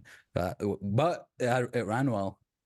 So it didn't get nearly I mean, the amount of hate, you know? And it's fair too that if it is running well, the person may be playing it, not even go and look at what the complaints are, not even go and look at something else. They're just playing it. And so I would say that game in particular, I did see some stories on Yakuza, but they were just like, it was like, oh yeah, there's some really, and by the way, I tweeted about it. I was like, that is a fucking horrible thing to do. And then I talked to you guys. By the way, I haven't beat that game, but you guys did. Many of you guys did. And when I'm in there hearing you guys just being like, oh my God, this is amazing, blah, blah, blah, then the microtransaction thing, other than being noted by me, it doesn't capture anybody. You try to say it, you're like, hey, this is in there. And I'm sure every gamer who wants to fight every single thing feels the same way I do in that particular moment. Because I remember reading it going, dude, what? We saw it with Ranger mode on Metro. Metro or it was Exodus, one of the two. They sold Ranger mode, which is difficulty mode. And then I think Zelda, Tears, the original Breath, I think they sold a difficulty plus they had something behind it. And you're like, come on, guys. Like, you can release these mechanics changes for free. Like, you can do that. You don't need to charge for it, but it's just an odd situation. Do you have anything to add to this, Asa, before we go on to the next comment? I think Abs is right that it's really, really difficult to determine what came first out of the design and the transactions. Like the perspective from the outside, when you've got the director of the game coming out and saying, well, we don't feel that fast travel is really important as long as you make traversing the world fun. And this is like a core component of our game. And you can play Dragon's Dogma 2 and you can, like, everyone can identify that traversing the world is a core component of the game. It's really, really fun.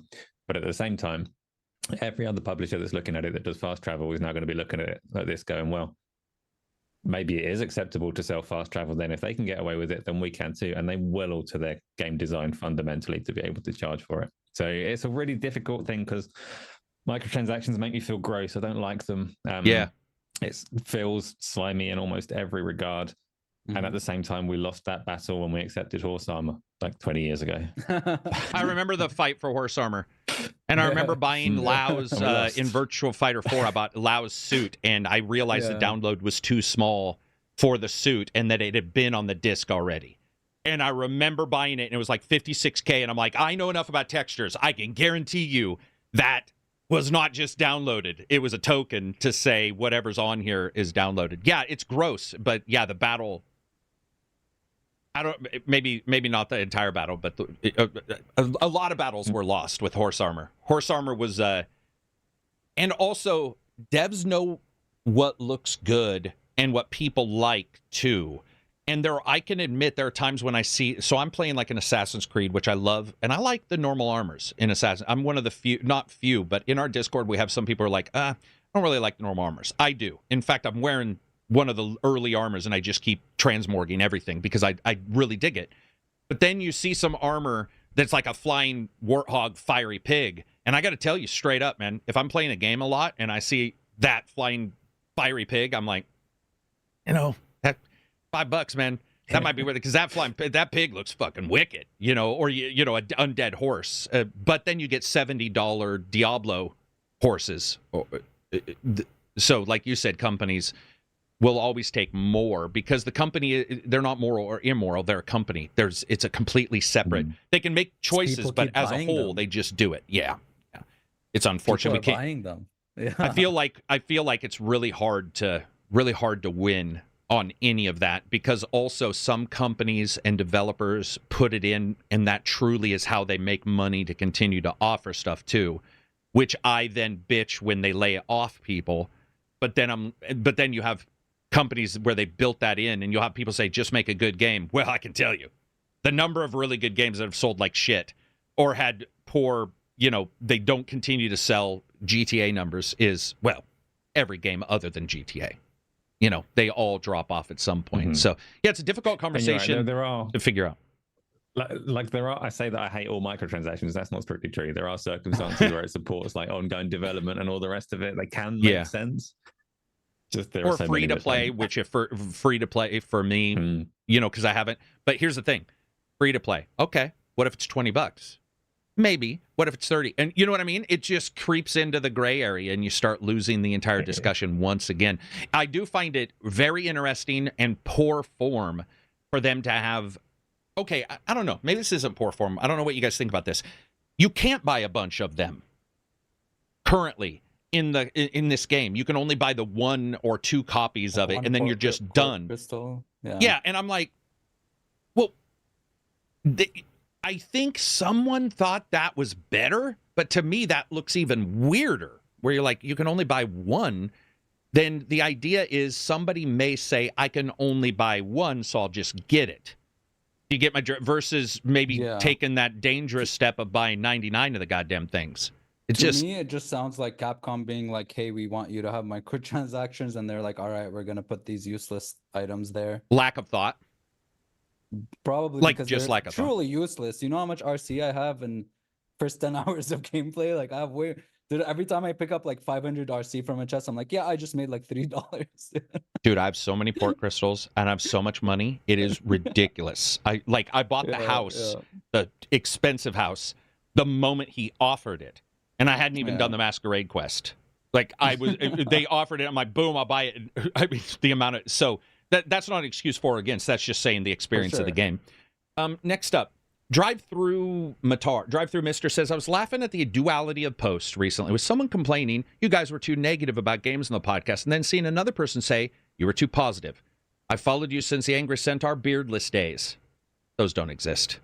Let's not look that up. And I noticed that it's rarely ever about you. It's always about the watcher not agreeing, so that you are the opposite. So though you dislike Death Stranding and Star Wars Battlefront 2 and like Final Fantasy 6, which we feel completely opposite about, I want to thank you for fighting back when that stuff is said.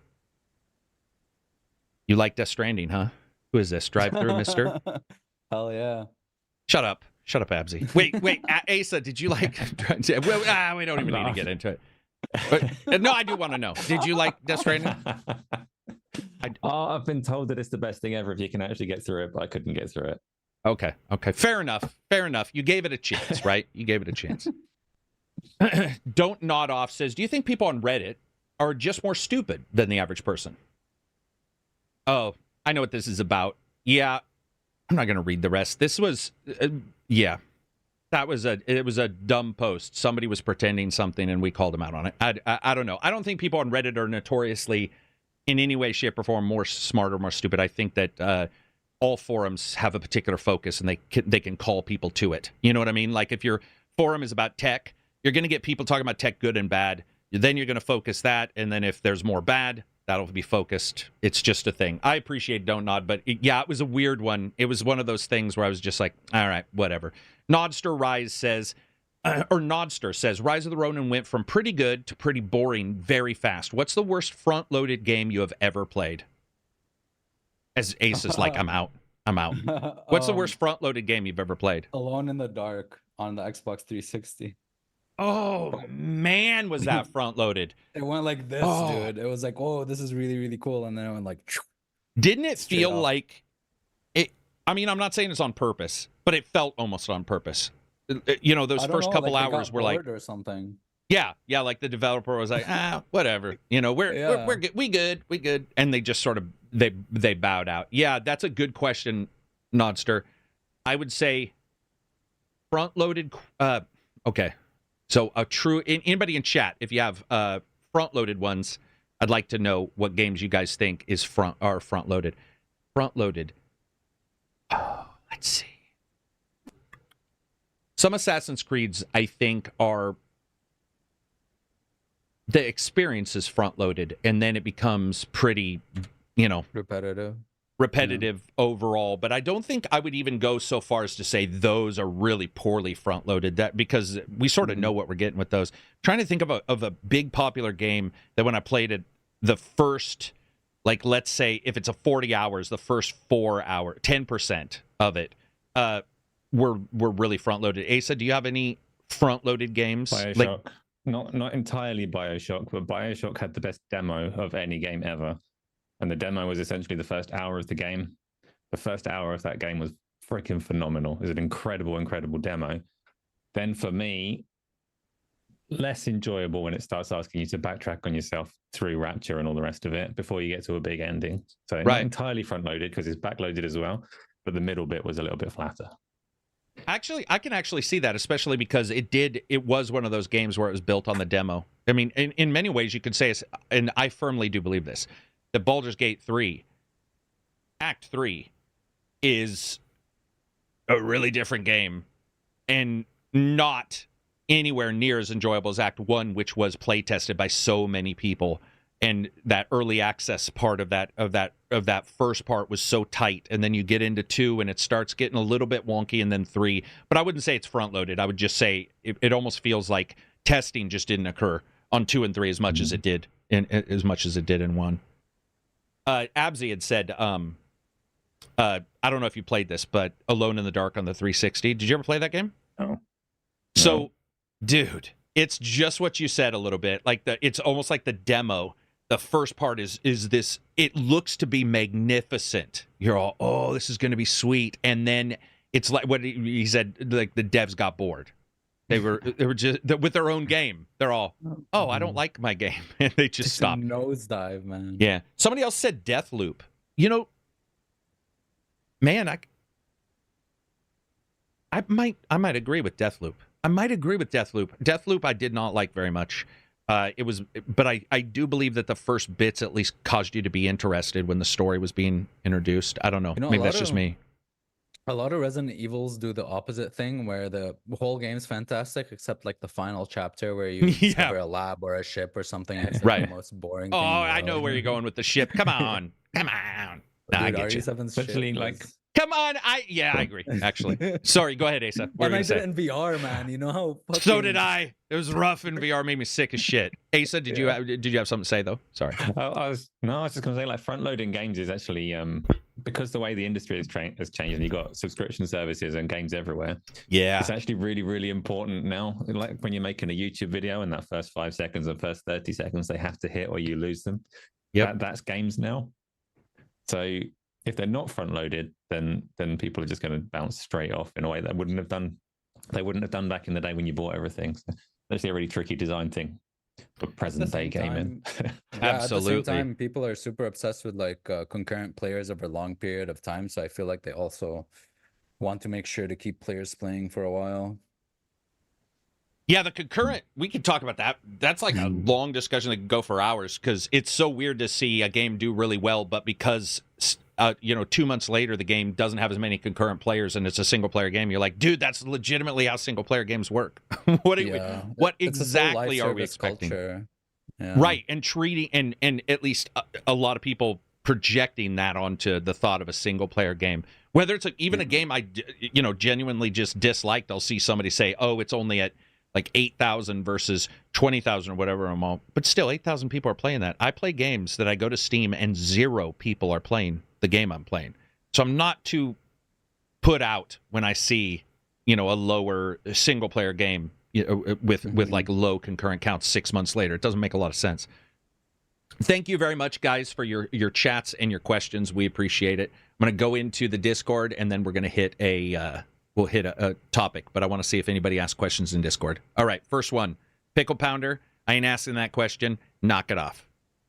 Pickle Pounder. Come on, man. Kasab says, is the narrative Lego the closest thing we can get to a nemesis system? Oh, like a narrative nemesis system? That's a damn good thought process. Is like narrative Lego sort of the nemesis in a way, like the Lord of the Rings nemesis system, where it it adds and subtracts different traits from the story itself instead of an enemy. And pounds, not pounds. Pounds is gross. I don't know why I said pounds. Pushes. Oh yeah, there we go. But pushes that thought process back onto you. That's actually a good point, man. It is sort of like the Nemesis system. I do like that, taking in adjustments. They can't. I don't think the patent for the Nemesis system would stop the story stuff. So that's also good. E1 Nagel says, when does No Man's Sky come out with a version 2? Could there be a Fear of City Skylines 2 kind of sequel? They put so much time into improving the original. Well, no, they're doing a completely different thing. They're doing a fantasy. I think No Man's Sky is No Man's Sky is No Man's Sky. I don't think we're going to see a sequel in the time I'm alive, unless I don't choke to death on a pork rind or something. I don't think they need to, man. They've been changing up the game so much. They've been changing it in the fantasy game. I've been waiting for the definitive complete edition, and they just keep adding more to it. I'm like, come on, give me the complete edition. They're all another free, massive patch. And they're all free. They're all free, yeah. Yeah, they're all free. Yeah. Crazy. Admittedly, we should always point out that game is programmed differently. The procedural generation allows for changes that are different. The very weaknesses it had day one are why they're strengths now. Because I'm just guessing some of those changes are not requiring what we think when it comes to the programming time and stuff like that because of the procedural generation and how they do it. I mean, they've talked about the drone system that goes out and takes pictures so they can see the color in systems. Like these drones go out in the game world and then deliver data to the developers on what worlds are doing, how they're situated. They have some systems that just aren't crazy because they replicated haven't anymore. Charged anything for anything else, but they have enough funding to do all this stuff plus make another game. And they ported it to Switch, which sounds like it was a pretty okay port. You got VR version, and people support it. Do they have micros in No Man's Sky? I don't think there's any micros in No Man's Sky either. I don't think right? so. Also, straight up, I do believe this. If that game had launched and been even close to better, it probably wouldn't still be supported. And I wouldn't be shocked if there had been micros. I really do believe a lot of it is the desire to get back on top and be like, a lot of people say we don't want micros in single player games, but I don't want micros in multiplayer games either. I just don't want multiplayer feels like that pay to win kind of thing. You mean? Yeah, because everyone says we don't want micros in single player games. What? But I find it worse to have them in multiplayer games, dude. I don't want them in multiplayer games either. Yeah, multiplayer games are weird because it's either clothing that you can't see because it's a first-person shooter. It's like, oh, I got a stripe down my back. Who gives a shit? I never see it unless we're in the wind. I got a charm on a gun. Well, maybe you might see those, but yeah, it's definitely, when it comes to multiplayer, that pay-to-win thing. I don't want to face off against a guy who's got a golden ×2 damage, magic RPG. Or something like that. It always feels like those are the worst kind of situations you can possibly deal with, where you think everything's going to go well, and then you go in and that person's decked out to the nines, and you're like, here we go. Yeah. The finals did a pretty good job. Theirs were just, it's free, but they did a pretty good job. Theirs were like customization cosmetics. But again, it's a first-person game, so I don't know why. Rage 2 did this. I don't know if you guys remember. Rage 2 hid the store. But when the game went live, some of them were skins. Far Cry does this as well, where they'll like change the skin of the first-person character. And I guess you can do co-op in that game, so maybe somebody would see you as somebody different. But it is weird because you're just like, it's like how often am I going to see this?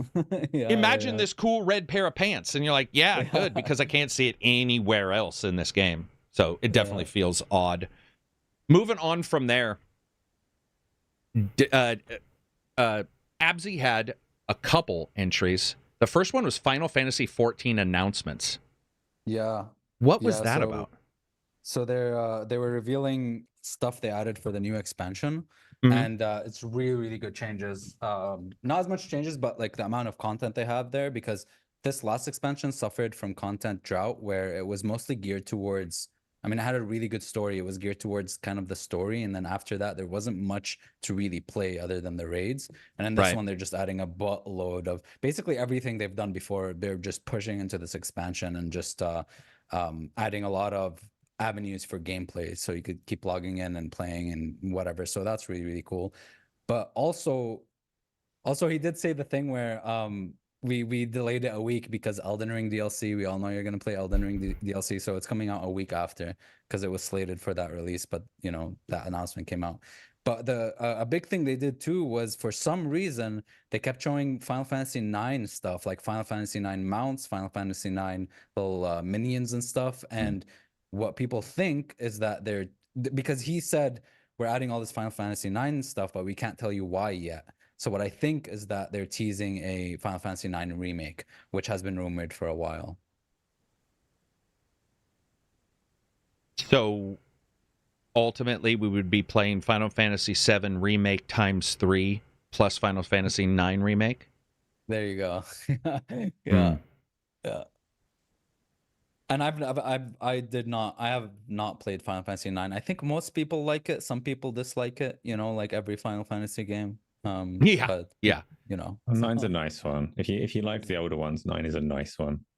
Why? Just because it's sort of modern kind of thing, where it's like pseudo modern? No, it's not. It's one of the last ones that wasn't. If you liked the kind of between 6 and 10 era proper turn-based ones, it is one of those that they've moved away from since. So and it's a very Final Fantasy one. Like, it really leans into the tails and ears and that kind of side of Final Fantasy. Yeah. Oh, yeah. Gotcha. Okay. Yeah. So you're saying I should never check out Final Fantasy IX. Copy that. Thank you for the warning. Old. It's pretty crunchy. It's very, very crunchy. I tried playing it recently because I heard a lot of good things about it, and then I was like, yeah, you know, it's very crunchy. So, you know, I would play a remake. Now, are they actually going to make a remake, or are they going to do some alternate sequel crazy shit? I think it's supposed to be a lower budget, more simple remake, right? Rather than what they did with 7. Yeah, 7 makes sense because of how big the story was and how beloved it was. I don't think we should expect, you know, multiple episodes for a 9 or anything. I think most of them start to finish. Yeah. And I think we would all like that. I think with 7, they're doing a pretty good job with 7. They're doing a pretty good, like, I definitely was not against it, but I wasn't too excited, and it's turned out to be pretty good. It may not be my favorite Final Fantasy of all time, but they've done a really good job making it, at least I feel, well, maybe 1 felt a little truncated, but they've done a pretty good job spreading the story across these 2. I still wonder sometimes, because of how big Rebirth is. People just don't realize how big Rebirth can be if you play it organically, if you're not like going. Yes, it is huge. Yeah. It is huge. It took me 110 hours. Dude, and you didn't come close to whatever the terming would be, like 100%ing or something. I was missing 1 side quest. Damn, that's not bad. You did well. Esker Outcome, $5 super chat. Got into an argument with a coworker who believed waiting for a sale ruins a game's sales numbers. Thought he was an idiot. Thoughts? It ruins the sale. It for sure ruins the sales numbers on day 1, because if you were going to buy one, and it's -1 on day 1, but then if they go on sale a month later, we've seen games shoot up in sales numbers on that day. So it doesn't ruin them, but it changes them. That's how sales work. Maybe he means like his friend was saying, you need to support the company. Yeah, there's no obligation to help a company's sales numbers if you don't want the game yet, is there? No. And but also, Ace, I would say there's no obligation for somebody to hold off if they want the game, because you will also get those people who say every game should be wait for sale. You should never buy it day 1. That's a little, at that point, you're having an edging contest, and it's a little creepy. You're sitting next to your friend masturbating. You can get it the way you want. It definitely affects the numbers, but then it might go up. Don't look your friend in the eye while you're talking to him, because it's just got weird. Yeah, exactly. Hey man, are you buying the game? Are you buying the game? I'm buying it. Wait for a sale. Ooh, it's just weird. It's a weird conversation to have. Also, there's been many games where I've reviewed it at the $59 price point or whatever, and then somebody will say, "Well, Good Old Games has it for $10." Off or what have you, even day 1. So we see a lot of those kind of situations happening in a lot of different places, depending on what digital store you're buying it from. There's been physical stores where you go in and the game will be, 10% off Sunday sale or something like that, even day 1. So we just sort of try to stick with the idea that it's selling at a certain price point, but that changes a lot for sure. Avoid the Void says waiting for sales is as relevant as ever, with deep discounts 2 months in the big AAA games and their habit to not care about launch day at all. Bugs, matchmaking. Yeah, that ain't just AAA. Sorry. I wish it was. I wish it was very easy to draw a line in the sand. But it unfortunately, as somebody who plays a lot of AA games and indie games, I can tell you, man, flexing mecha, it's not even wait for a sale anymore. It's wait for Game Pass PS Plus. That's legit, because a lot of games are coming out. Yeah, that is another dimension. Yeah, I'll review the score different. If a game is like Game Pass day one and I know about it, I'll try to say, is it worth other dimension? Yeah. Yeah, you have a completely different dimension. And as Asa said, is it slightly different because of subscription, where it might be front loaded, but maybe not the best game if you play it all the way through. Sure. But since it's on a subscription, you have to take 500 divided by $15, and it's like 39 cents per game or whatever. You have to sit there and go, what is this game worth? It's definitely an odd situation with the subscriptions, because you don't own it. I mean, you don't own digital, right? They can turn off. We've seen that where, I mean, they've turned off a single player game like Battleborn. The deep rabbit hole that, ownership, whether you truly own or not.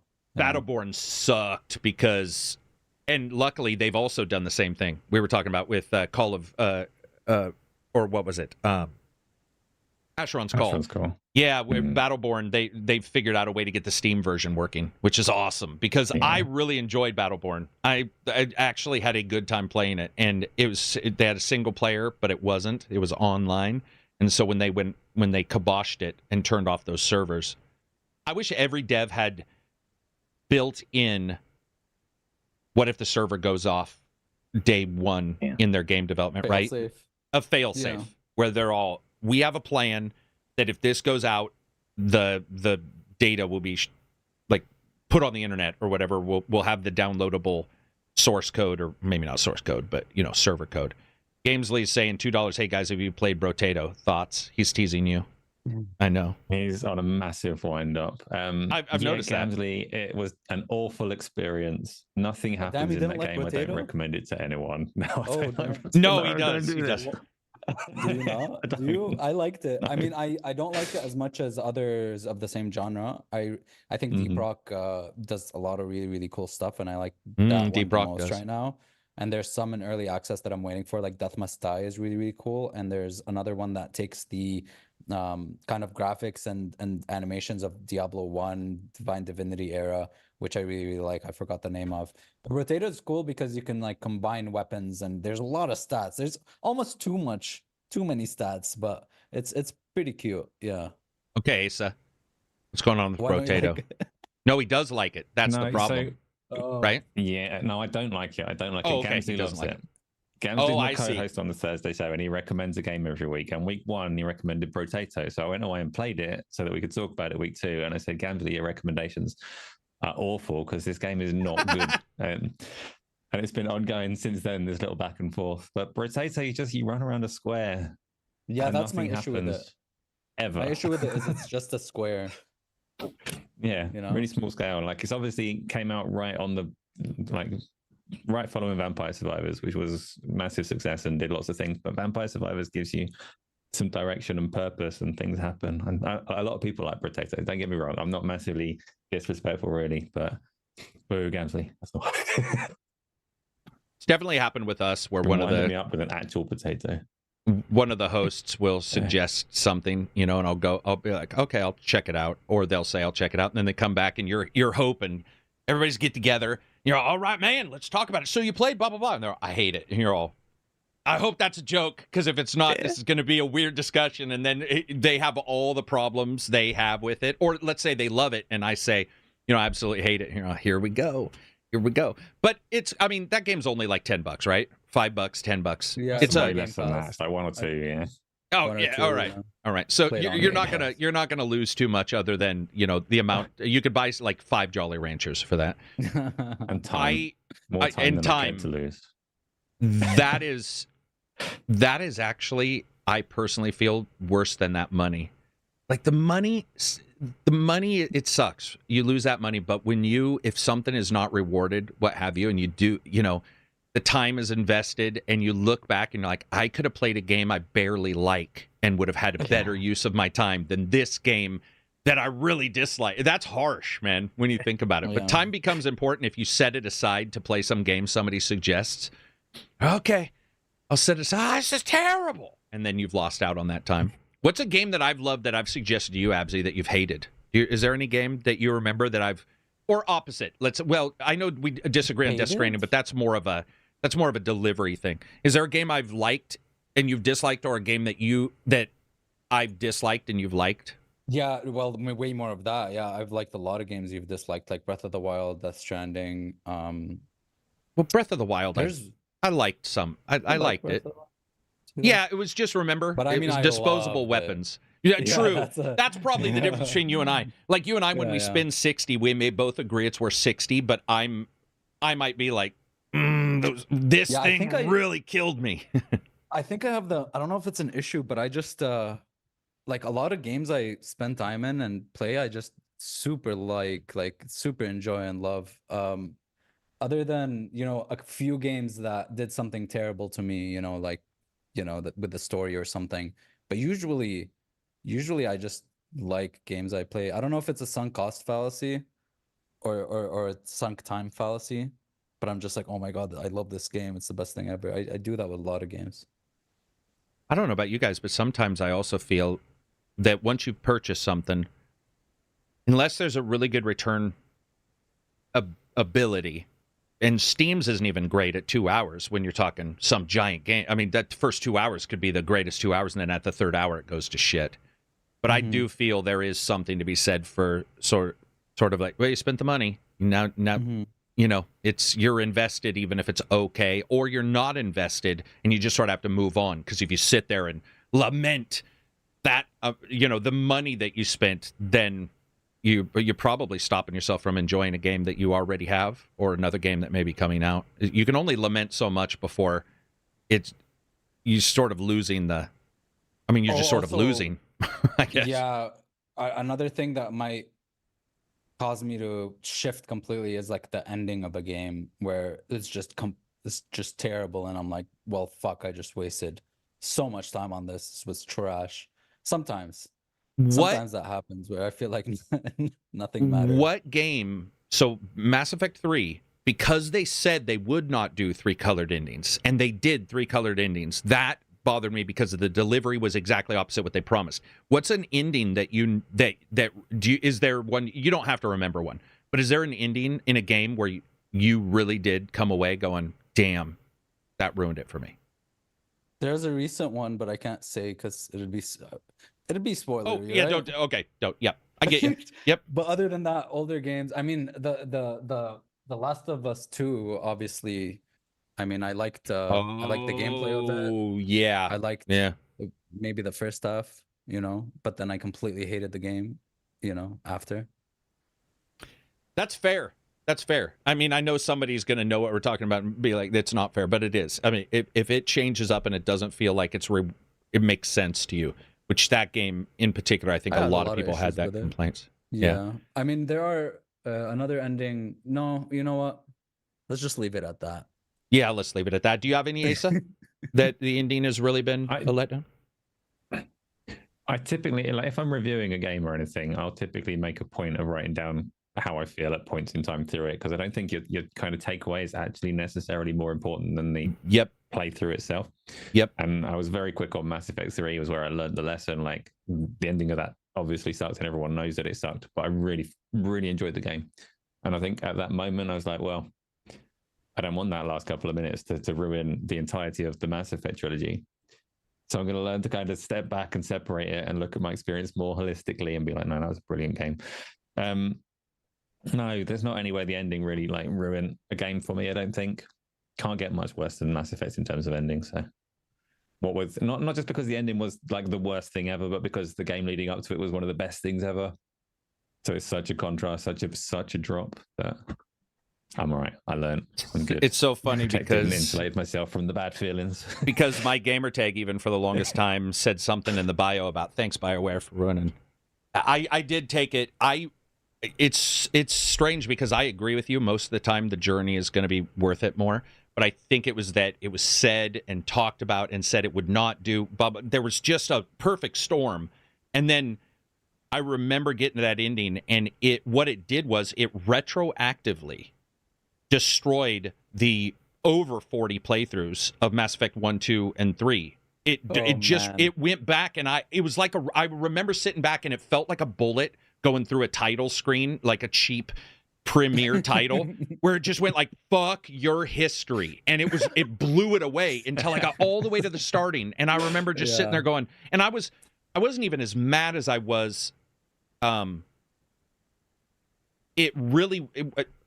It's probably the level of disappointment you see when somebody right now reacts about something small.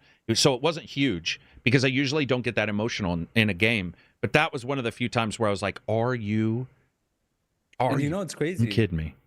Because I'm usually in the side of things where the journey matters to me way more than the result of anything. But especially for a game like Mass Effect. Thanos snap. Sorry. That is a good point. That is exactly what it was like. I apologize. That caught me by surprise. Go ahead. I apologize. That's all Go good. ahead. I was just saying, for Mass Effect, especially with a choice-based narrative like that, spanning 3 games, where you might say, okay, sometime in the future, I might play a completely different route. It's just all that, all those hopes and dreams are just gone, right? So. Yeah, it was a weird one, but luckily, very rare. So I'll hold that one near and dear to my heart as a hatred I'll remember forever, but it's rare as hell. It's rare as hell, and it also incorporates all the PR and all that stuff. So it's like, it's all of this kind of stuff that I can sort of ignore. And one thing I'm excited about, I don't know if you guys saw this, but Mass Effect, the new one, they had said they went back. They've got like a lot of the original developers to work on this new one. So that's exciting to see. I mean, we've gone through this before with them. Bioshock go ahead. Never going to get me hyped about anything they ever release. You said Bioshock, you meant BioWare, right? I just want to make sure. That's all right. I meant BioWare. You have a Death Side kettle. Oh yeah, that's it's coffee, but like not too strong of coffee. It's like Saudi coffee. Yeah. As you can see in the reflection porn on the third screen. I'm just joking. You can. Do you guys remember the old eBay picture where somebody took a picture of a kettle, and if you look in the reflection, it's him naked holding his one hand over his junk, taking a picture, and you're like, dude, whatever possessed you? If you're holding your hand over your junk, there's a reflection. Why didn't you put some underwear on? Yeah, the journey, right, Abzi, is usually more important than anything. But you were saying that BioWare doesn't excite you anymore? BioWare, of course not. I mean, I'm never going to get hyped for any BioWare game until I actually see the product. But no, yeah, I mean, usually with games, because a lot of people do complain like, oh my God, I did all these choices in the game that didn't get reflected in the very ending. I'm not talking about Mass Effect. There's other examples of that where I'm like, well, it affected my playthrough. It affected, like, I made these decisions and I played different things because of these decisions. I don't need like a where are they now at the end where it tells me every single choice I've done, because I really don't care about that. I don't care about that aspect where every choice I've done has to be shown to me at the end, because it did affect my journey, right? You and I have talked about this, but we're the same way with Lost, where the ending maybe disappointed some people, but because there were so many episodes, at some point you're just the ending episode or the ending, let's say, of a video game would have to be 20 hours long to take into account 4 games and 80 hours of role playing. So what is your favorite it makes ending? sense. Mass Effect 1, without any. That's a really good one. No hesitation. That was such a good ending. Wow. I just like the America fuck yeah ending of that one. It just and the credits roll and the music with the. And I'm more of a Western fan overall in the storytelling versus, let's say, a JRPG. But Obsidian Protocol is also good, and KOTOR, I didn't know the hook for KOTOR. I don't know if it was because, I'll admit I'm dumb, so maybe I was just dumb, but I didn't know what was going to happen on the curve in KOTOR, and then it happened at the very end, and I was like, who's doing what now? And I really enjoyed that. I enjoyed that surprise. What about you guys? Any like Asa? I only get scars from bad things. I don't remember any of the good stuff. I don't remember any good endings. Wow. Damn. Because you expect them to be good, maybe? Sorry, I was just going to say, do you think it's because... Like, literally, the ones that I remember, like I remember being disappointed at the end of Halo 2 that it didn't, conclude Halo 2. Yeah. Oh, man. But that's a scar. That's a bad thing. It's a scar. Yeah. That's true. Games that end really satisfactory. I hated the way the Octopath Traveler ends.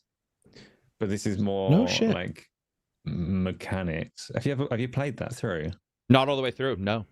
Yeah, Absy has. Half of it. I played like half of it. It's more mechanical because you got these you got like the Octopath, the 8 travelers that have their story that kind of intertwines at the end, but it's really obtuse about it. And if you just play through that game and don't look on the internet or anything else, you can very easily miss the fact that there even is an ending. But the ending of it has such a horrid way of like wasting your time in the way that it ramps up its difficulty through like an hour-long dungeon or whatever before like culminating in a boss that is 20 times harder than anything else that you come through in the game. And that was really frustrating because when you do die inevitably on that boss, there's suddenly a massive spike.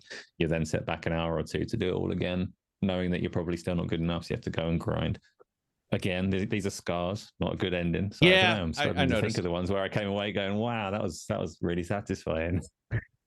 I'm hearing people saying KOTOR surprised them as well, it's cool to not be the only one. I would say Red Dead 1 also had a phenomenal ending. Red Dead 2, whether you know, yeah, like if a sad ending can be good or what have you, you know, those are. I think the game where I stepped away, where I was like, okay, this is everything I've wanted from the game. This is the perfect thing that has ever happened, and I'm never gonna play this game ever again. Is Disco Elysium, where it just was perfect. It was Disco amazing. Elysium. I love Kim.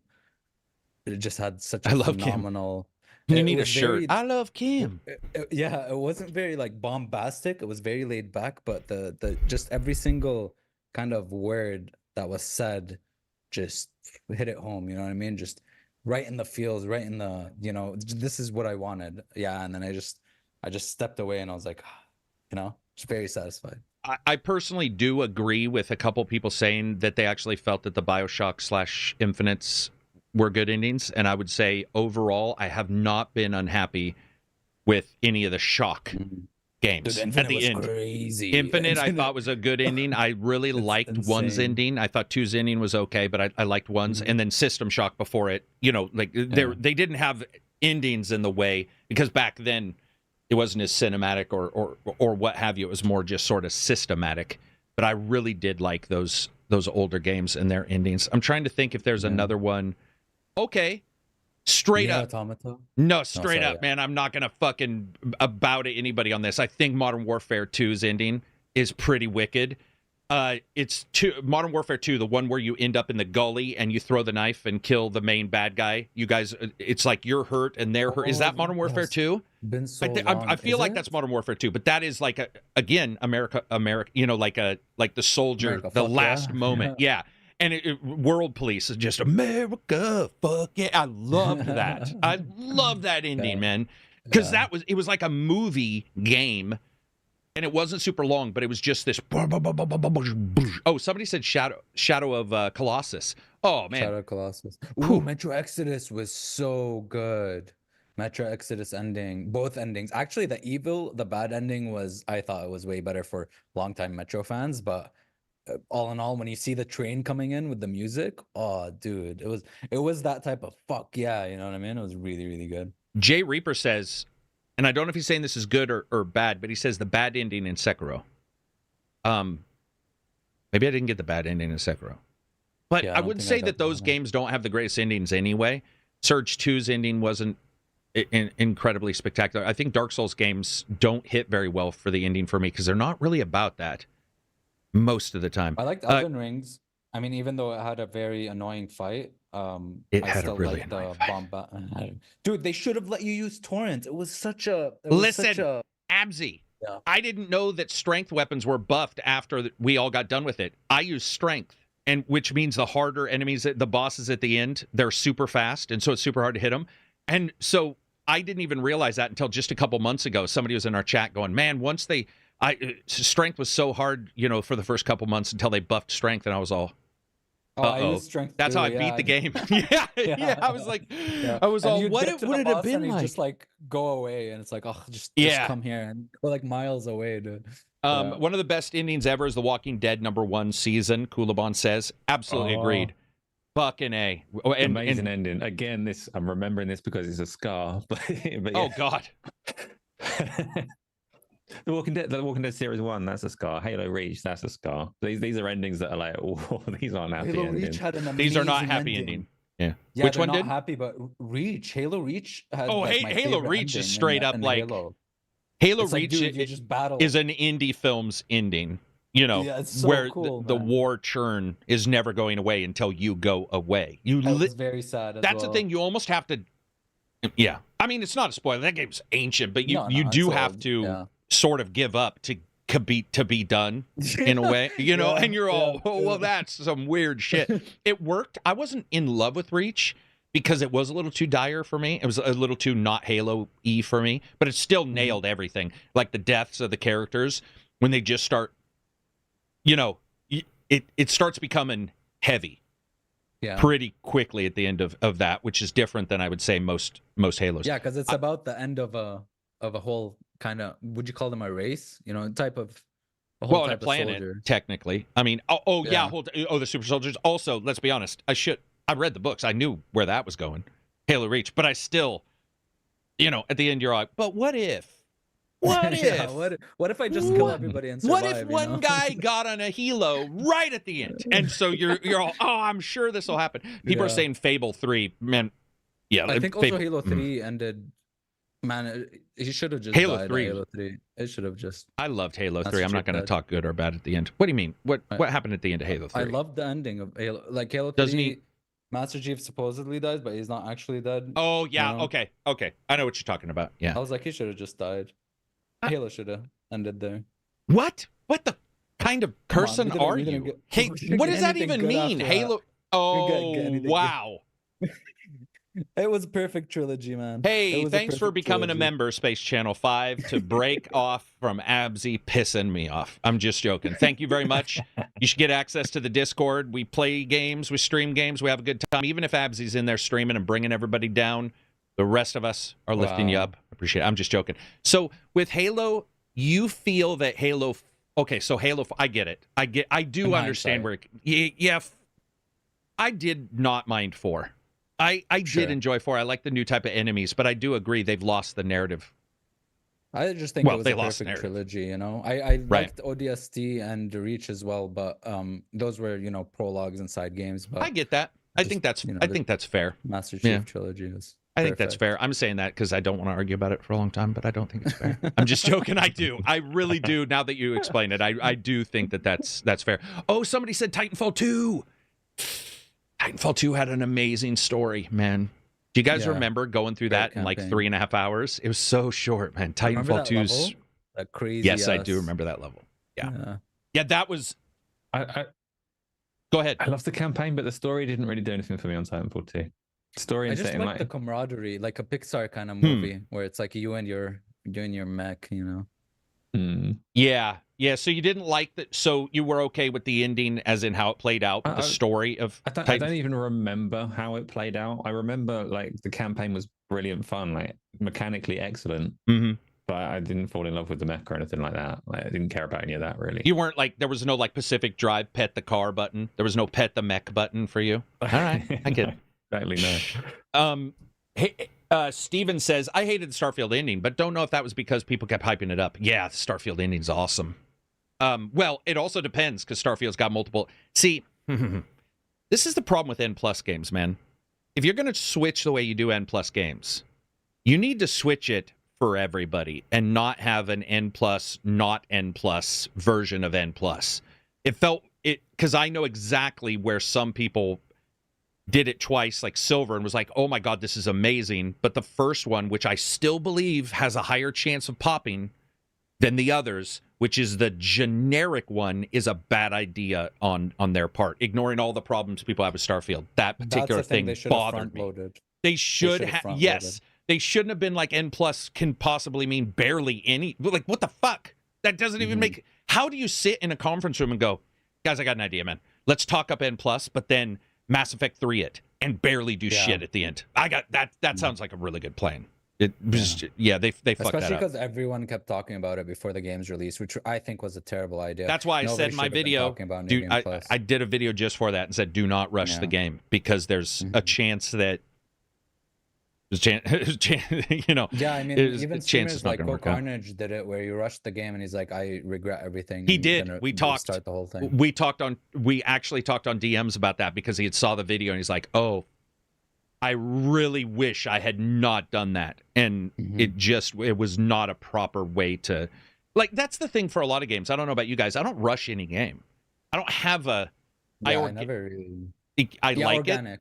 Organic, yeah. I like it and play it, or the story's incredible and I want to dive through it. But I don't really force anything, I would say.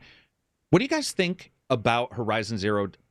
No, I don't know why I keep doing that. What do you guys think about Forbidden? I was going to call it Horizon Zero Dawn 2, and I don't know why I'm stuck on that.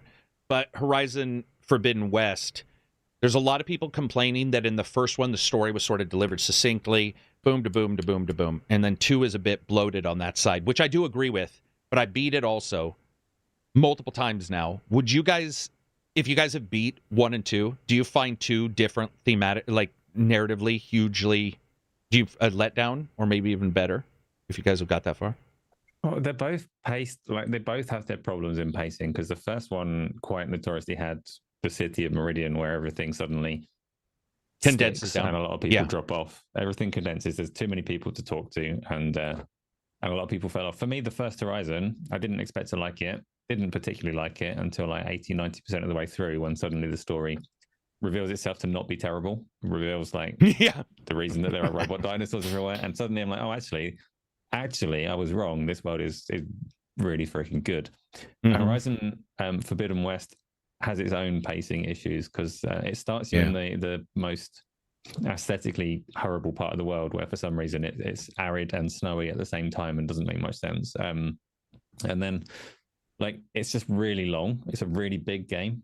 Yeah. And typically with a lot of open world games, I force myself to ignore a lot of the side content that I know I'm not going to enjoy. It's much like the achievement things that you were saying earlier. Like, I'm not doing things for the sake of doing things. I want the good bit. And Horizon Forbidden West has none of the emergent stuff, nothing dynamic, but it's all very, very carefully curated and scripted all the way through.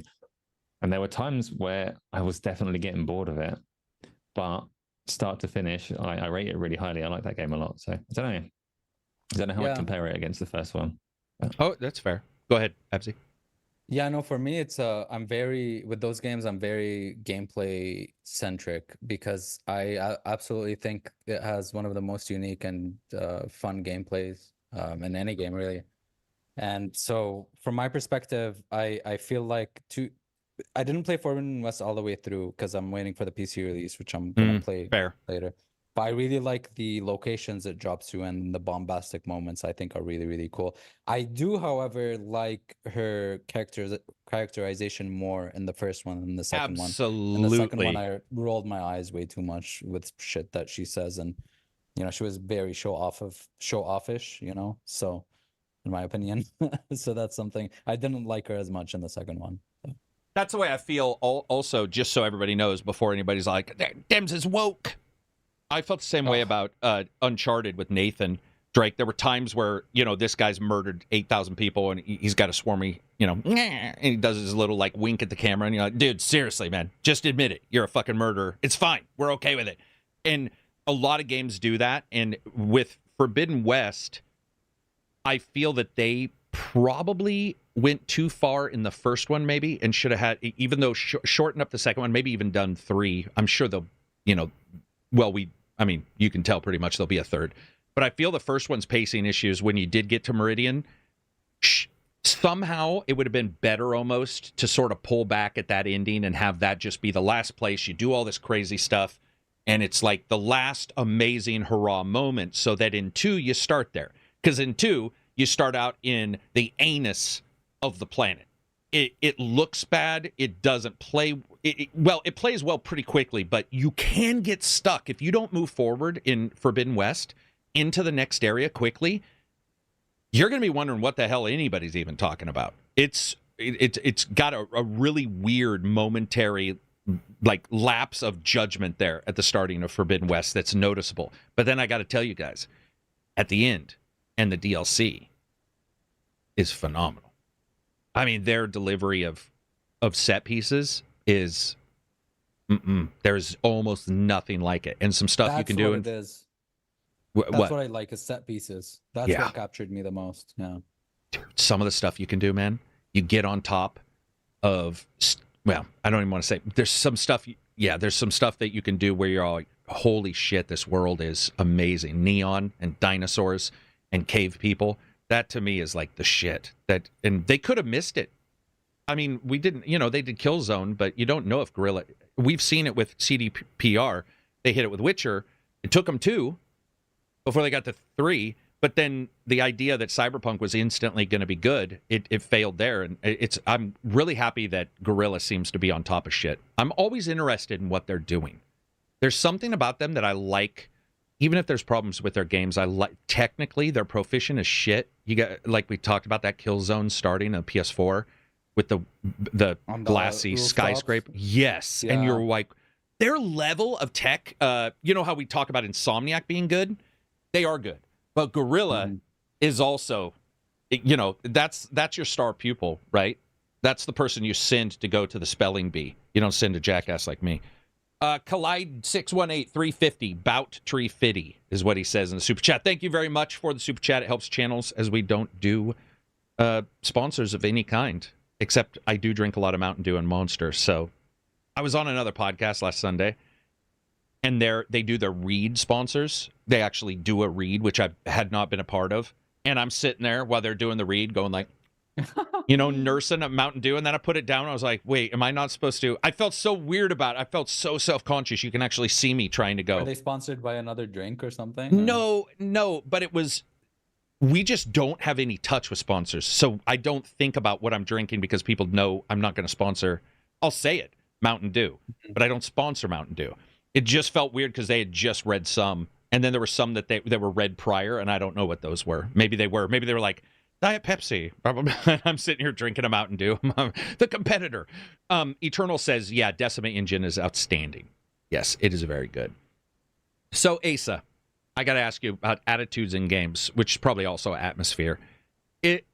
When you look at a game and you start to like the atmosphere of a game, it doesn't have to be the gameplay. I just mean like the world. Like you were talking about 80% of the way through Horizon Zero Dawn. You're like, oh, shit. Do you remember any particular times where you got that rush of a game you were playing, where you liked the atmosphere, even if it's later, where you were like, oh my God, I love the atmosphere or the attitude of this game? Does it pop up often when you're playing a game? I think the most recent, most obvious example for me has to be The Ascent, because despite being isometric top down, the atmosphere there hits you in the face so hard. Dude. What did it hit you right away? Or did you have to go into a store I'm trying to remember, because I know that you start pretty much underground, so it shouldn't hit me right away. Mm-hmm. It must be when you get above ground and see the world that it actually does. Which makes me think of all the other big moments where you get that big reveal, where obviously things like Oblivion, where you get suddenly hit in the face by the world, and that's like these big moments of like, whoa, now I'm here. There's got to be loads of them. But and you've heard Todd talk about them as hero moments, right? Todd Howard, he calls them hero moments, which I personally believe Starfield didn't really have one. In fact, I for me at least, it is noticeably absent. But you were mentioning The Ascent, and the first time for me is when you come. I mean, originally you were seeing the physics down in the basement because people were dying. You'd see somebody die, you'd see bodies, and that was also very cool because I already knew sort of what they were doing. But for me, bro, man, going out into that city in the 3D, like interlaced way, that city, you'd go on top of, a building up in their staircase. And then I remember going into a store and it does that pseudo, I don't know what you call it, 3D view where it actually shows characters talking and you're more of a first person view when you're buying items. And all honesty, it hit me harder in that game than ever in Cyberpunk. And I just don't know what it is about The Ascent, man. And I get why somebody's going to complain and say I'm wrong. But there's something about The Ascent that, and the sound of the city, like everything in that game. Atmosphere and attitude is driven by sound, isn't it? Yeah. You hear it a lot of times too, where we just had this discussion where one of my Discord guys was like, I follow you because of sound, but I don't listen to games. I usually have it down. and he said, you know, can you describe why sound matters? And we were talking about the spells in Dragon's Dogma. You can hear the momentary like whoosh from a ice spell off screen, you know, and the usefulness of hearing enemies off screen. I think it was lost on him though. Sound is important, but for some people it'll never be, you know, it'll be lost on Halo them. as well. Like the very first Halo game when you're in a tank or whatever, and it's just like, okay, you could be driving this tank and it will be so mundane without that audio backing it, but or makes the a fact massive difference to atmosphere.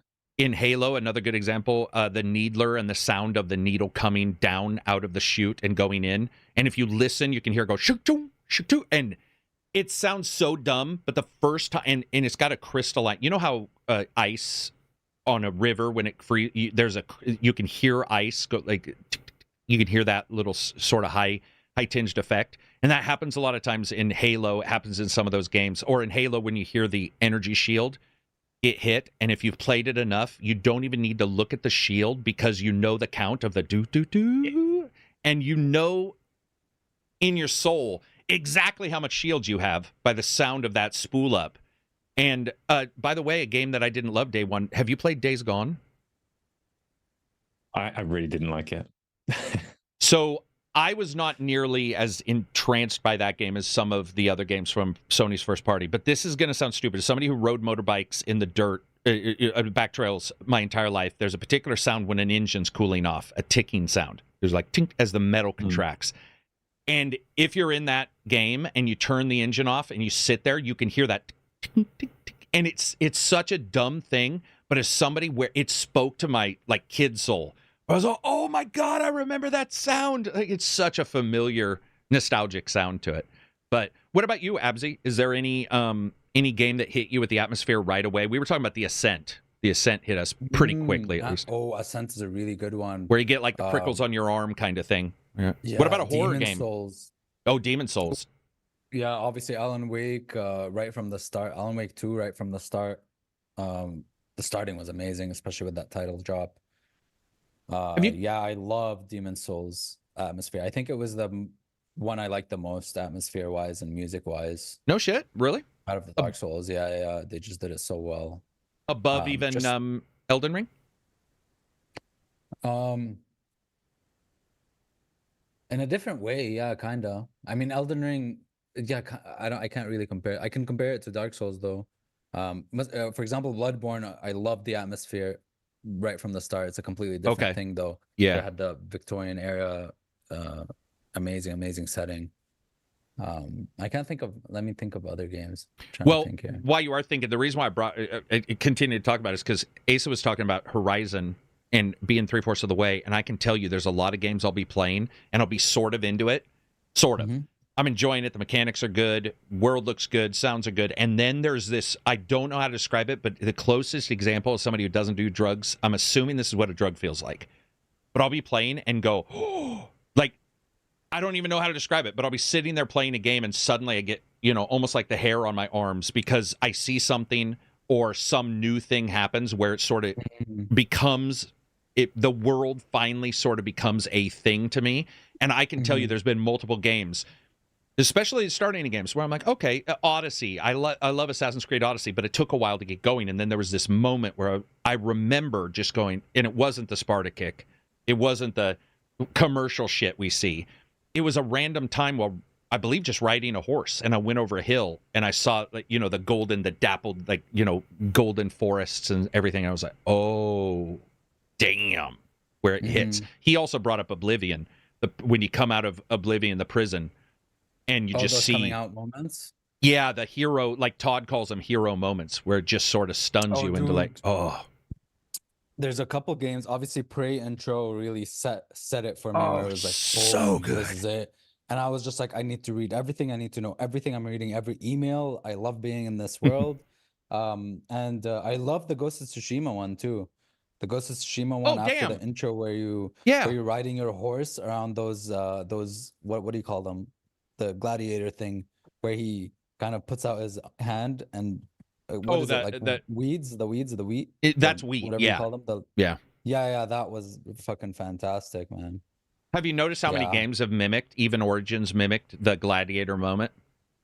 Putting your hands out and rubbing your hands across wheat is a thing now. Time. Apparently, we've missed out on as a child because we did have some wheat fields here, and I didn't like slowly go through it. But once Russell Crowe was like, wheat, it's become a thing. Every game I see that's open world, third person, somebody has to like molest wheat as they walk down, some kind of hill, and that becomes the moment that it matters. But I was just wondering that.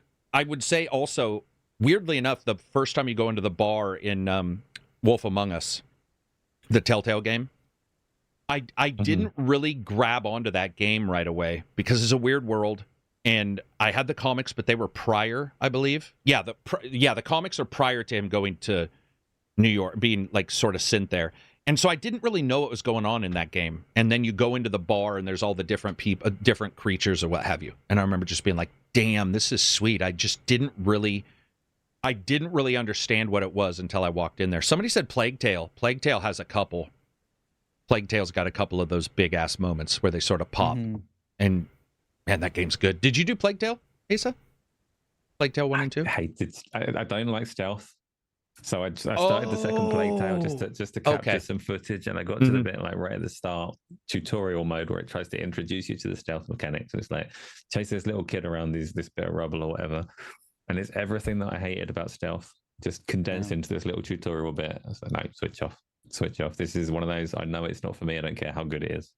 So does stealth also bother you in a Desperados, Shadow Gambit, Pirate's Curse kind of way in those games too, or is it just? I've not played Desperados, so I don't know. I always thought that I would enjoy it more in a Hitman or something that takes a different approach to how stealth works rather than... Understood.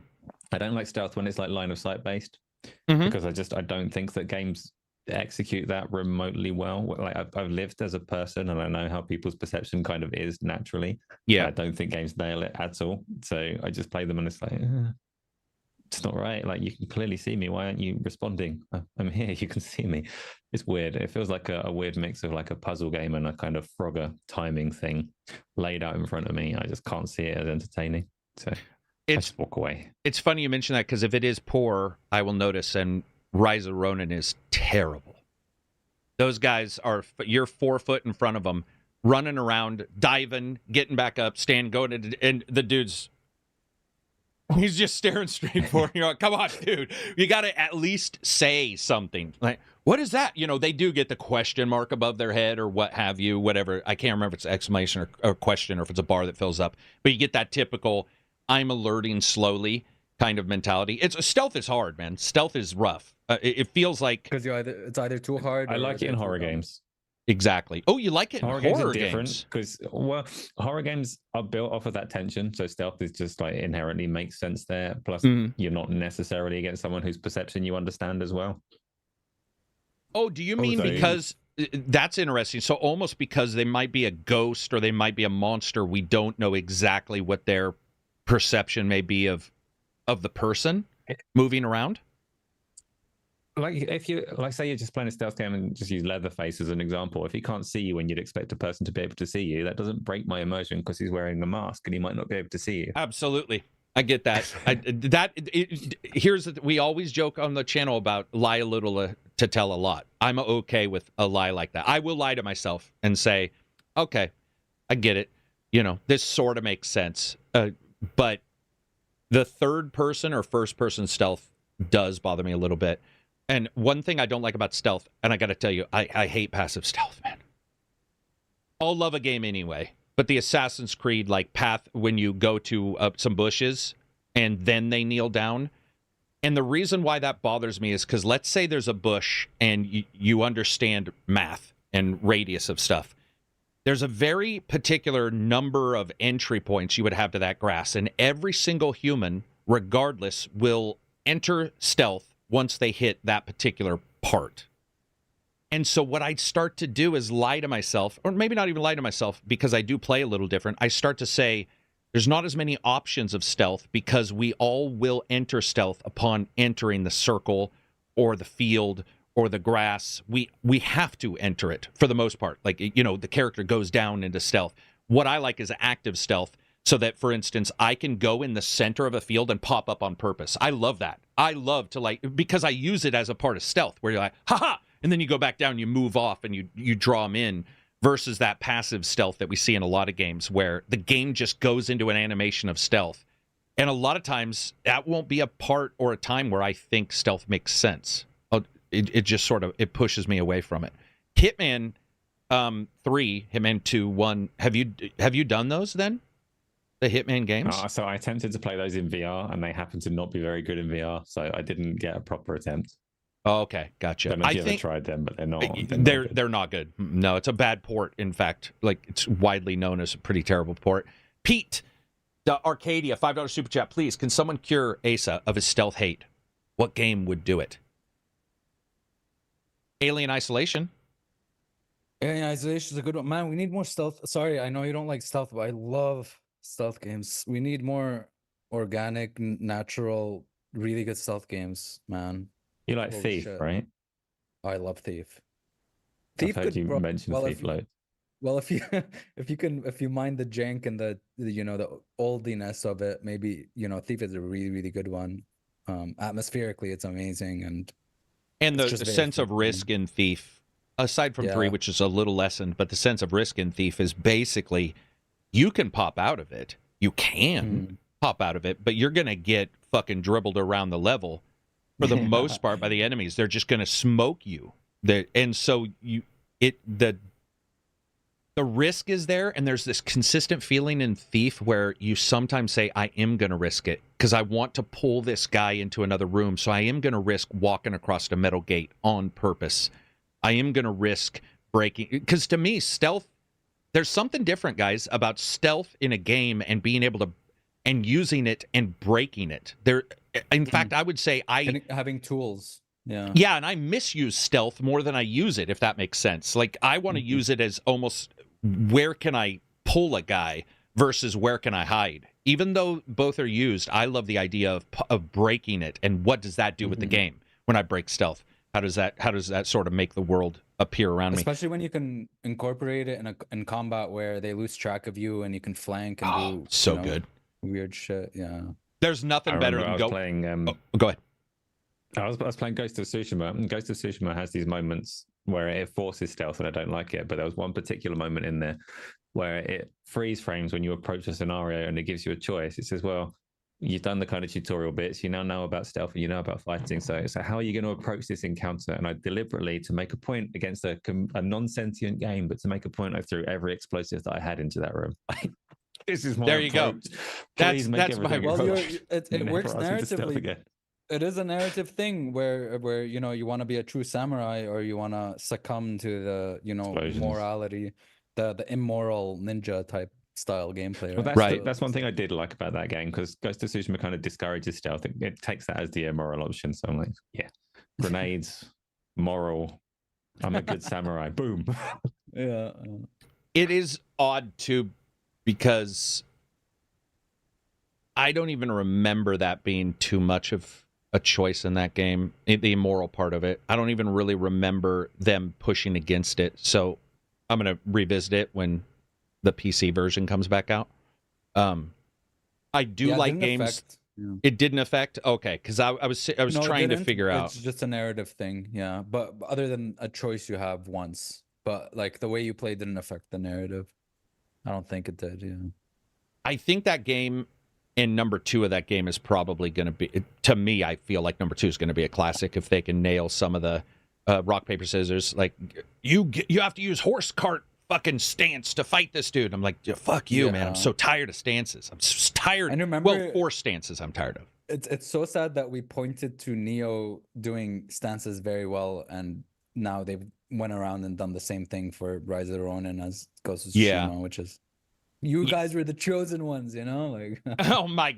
You were supposed to save, not become evil. I think that all games are some of their parts, obviously, but even though I wasn't in love with Dishonored 2 or Dishonored as a whole world, and I know I thought it was okay. The world didn't grab me as much, but I do think that they did a pretty good job as well with some of their stealth abilities really being powerful if you did use, like, there was something about the way it did work where Oh yeah, it was highly tools. yeah, and when you did use them right, they were highly powerful, noticeably. Because how many times have you used stealth and then you get seen on accident and then you end up sword fighting, where you could have given yourself a better position and just said, fuck it, I'm sword fighting anyway. Like, whether it be near a power up or some. And Dishonored did a pretty good, I feel like it did a pretty good job of rewarding stealth gameplay. My nitpick with Dishonored is I love the way they went about it. The whole game in general, the design, and how you had a lot of options, obviously. But I hated gamifying it after every chapter and showing me, oh, you did high chaos, so this is like this. Like, I wish it just ran more in the background, like in Metro or something, where I didn't really know, but the world reacted to it, but in the background. I don't want to see that shit. You know what I mean? Let me play the way I want to play, and then just react to it. That's a little nitpick, but I don't like these gamified things where it's like, hey, you killed one person, so it's not like full, but like, you know what I mean? And dude, I can come up with a better, I'm egotistical, so I'll say it's better. But imagine at the starting of the next level, you start back at your home, and as you walk by a guy, he says, everywhere you go, chaos seems to follow you. Boom, done. That's all I need. I do not need any. Imagine if a guy's just like, man, I like it. No one knows who you are or what have you. Like I appreciate you taking care of things on the quieter side. Like, all right, great, that's it. Yeah, if someone came and told me something, yeah, dude, it's like, yeah, hey, it would be. Just mention it. I love that. Yeah. Instead of being like, you have 12 chaos points, you're like, what the fuck are chaos points? Like, who gives a shit? It doesn't. But admittedly, the game developers, I'm sure, have metrics for this. I'm sure they have metrics that state very clearly that most normal gamers want to see some kind of metric. It does seem like we're not losing out, sorry. It does seem like the people who are like myself or what have you, there's less of us than there is the person who wants to see an achievement or wants to see I think a lot of games, an end game thing. Go ahead. I think a lot of games are centered towards 100%ism, completionism, trophyism, all the isms. I don't know why I'm saying ism, but a lot of games I feel like are designed towards 100%ing and getting that platinum trophy. That's why we saw a lot of posts about Dragon's Dogma complaining about missing things or potentially something ruining your game, which I love. I love like this random chaos and possibility of not seeing everything. But a lot of gamers nowadays, I feel like, want that platinum. Yeah. I don't know, man. I feel like there's a lot of battlefields I could lose myself on. I feel like I've lost this one because there's nothing I think I hate him. Go ahead.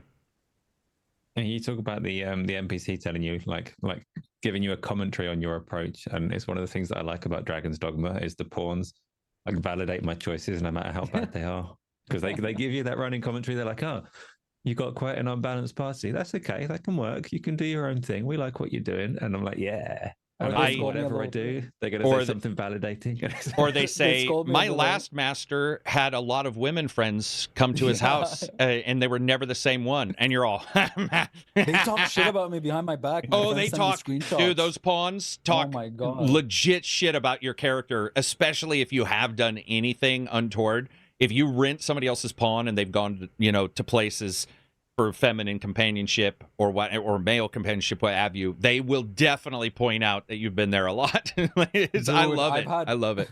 I had a team full of men once, and my pawns made fun of me and insinuated that I was gay or something. That you like and men. I was like, yeah. It's like, really cool because they just pop off with the one-liners quickly. I've had one pawn say stuff like, my last master was such a bad master. We only did one quest and then he fired me or what have you. And they're probably doing pawn quests. But I love that idea.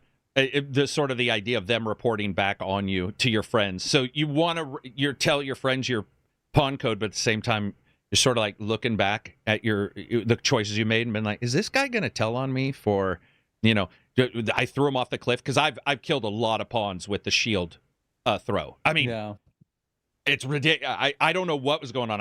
When I was reviewing that, I was really missing a lot, and I was tossing them into the water so often or off cliffs on accident instead of into the harpies. And I'm sure somebody is out there right now being like, man, this guy can't throw for shit. Well, it's awesome. I just recruited an archer who's currently right now helping me, and she keeps, like, you're an archer, but she keeps picking up enemies and throwing them at at other enemies, and I'm like, is that how your master plays? Is that why you're playing that way so much? God damn. I bet you it is, man. I bet you it is, because I was watching. I mean, when Jay started that game in the chat, I don't think he killed anybody normally. It was throwing people always. He threw a goblin off a cliff, which killed a deer by hitting it on the head. A deer he didn't even know was down there. And then I saw people throwing goblins into ogres' heads or cyclops heads when they're below them, you know, throwing somebody off and stunning the cyclops and stuff like that. And once you throw a couple times, it feels like it's just sort of becomes a thing. That's why the Mystic Spear Hand is dangerous, because they have a telekinesis ability that works when you stun you stun an enemy. So every time near cliffs, I stun enemies, and you can telekinetically pick up like 4 of them at once and just throw them off the cliffside. And I kept doing that. It's too addicting to do that. You just yeet them. I think that's the other cool thing in games. We always have stories about, you know, you have stories about the good moments, and sort of regardless if the game's poor or whatever, if you have some good story moments, it makes... I don't know. I'm not saying a game that's away for a deep sale suddenly makes it worth it, because I wouldn't say that about, let's say, Redfall or something. But when they do have a cool story, there's just something awesome about it, because the interactivity is not replicated in any other... There's no medium where that interactivity, other than D&D, technically. And no one can see D&D, even if you look at the miniatures. You're not seeing it actually happen. So the thing about video games is cool is, like, you can clip it, or, you know, or video, and it becomes it becomes, and it's not just a memory. So you know how we've all talked about games when we were younger, and sometimes your brain's just embellishing what happened, and really, if you went back in time, all you did was knock a guy out. That's legitimately all you did. But in your story, you're all, and I snuck up, and then I think he heard me because he went over here, and then I came behind him and whacked him. And now with like recording and stuff, it's pretty cool, because we are seeing some games where you see the moment, you're all, that's as cool as somebody could explain it. Like, that is, I saw one of the guys riding a griffin, fighting the griffin, drinking potions. And I love in Dragon's Dogma that you're just like, whoa, please pause. I got to mix this potion. You're all, what does a fig and some branches do? Stop flying. Hang on. And you just dive back in there and you make a couple potions. Stamina potion. Yeah. Right on the dragon's back. And then you're like, and go. And then it starts up again. They didn't take, because I think in 1 you couldn't pause, if I remember right. If I believe you couldn't pause in the main. But I'll just say this: there wasn't as many rideable enemies as there are now. Like, you know, it didn't pop up as much as now. It seems to pop up a lot in this game. Mm-hmm. It definitely pops up a lot. I also want to ask Asa, did you beat Rebirth? Final Fantasy? No, I'm like 20 hours into it. Did you beat Remake? Long way to go. Did I beat Remake? Yes. Okay, so your plan is probably to beat Rebirth. Just if all things... Yes, yeah, I'll definitely beat it. So I need these Dragon's Dogma breaks, but yeah, I will beat it. Yeah, you need to bounce. When it comes to Final Fantasy, this had come up, and I wanted to sort of see what everybody's thoughts are. Do you feel like it needs to be 4 games? Do you feel like 3 seems to be right? Does it feel like 1 is more truncated than it should be, longer? Like, have you felt the pacing? We can just talk about pacing. Did you feel 1's pacing and 2's pacing are lined up pretty well? So that's difficult because my memory of the original is distorted. Okay. In terms of what the story is, I've got really distinct memories of parts of it, and there's things that you're doing in Rebirth that are like, oh, I'd completely forgotten about that. Most of the 3 discs of Final Fantasy VII are going to be things that I've got memories of, but pacing is probably nowhere near as good as I thought it was, because I played games very differently back then. I used to stay up till 4 a.m. grinding things. I don't even spoil ancient games, but Final Fantasy VII is the one that taught me that characters don't need plot armor, and I spent ages sorting out my party before losing a character. Yeah. I played things very, very differently back then to how I do it now. So I kind of look at the new ones and look at their pacing completely separate from the storytelling of the original one. So obviously it's a different game anyway. I don't think it needs 4 games. You don't think it needs 4? To see why? Yeah, I've not got far enough into it to see why people would take it along those lines anyway. I don't know how, because Rebirth, I don't know how it plays out. So I might give you a very different answer when I've actually finished it and I can see what's left to tell. But I'm very excited to hear what you think after you're done, man. Oh man, it just feels like wow. So originally I was against it being even 3. But now the way they've I mean, the open world has only been opened in this one versus the first one, and just looking at the amount of story and stuff like that, I don't know. It feels. I guess what I'm saying is I have less of a belief that they can wrap it up in one other game, if that makes sense, without it feeling weird. Mm-hmm. Maybe that's just me. I just feel like now that it's so blown up, because Rebirth is ridiculous in the size. If you want to play it to that strength, it is ridiculous. And so I don't want this. I'm just sort of asking. Yeah. Go ahead, Abzi. What's crazy to me is in Remake, they did a lot of the stuff where in the middle of dungeons that took too much time and were unnecessary and added nothing to gameplay, like pressing a button took like 10 hours or something for some reason.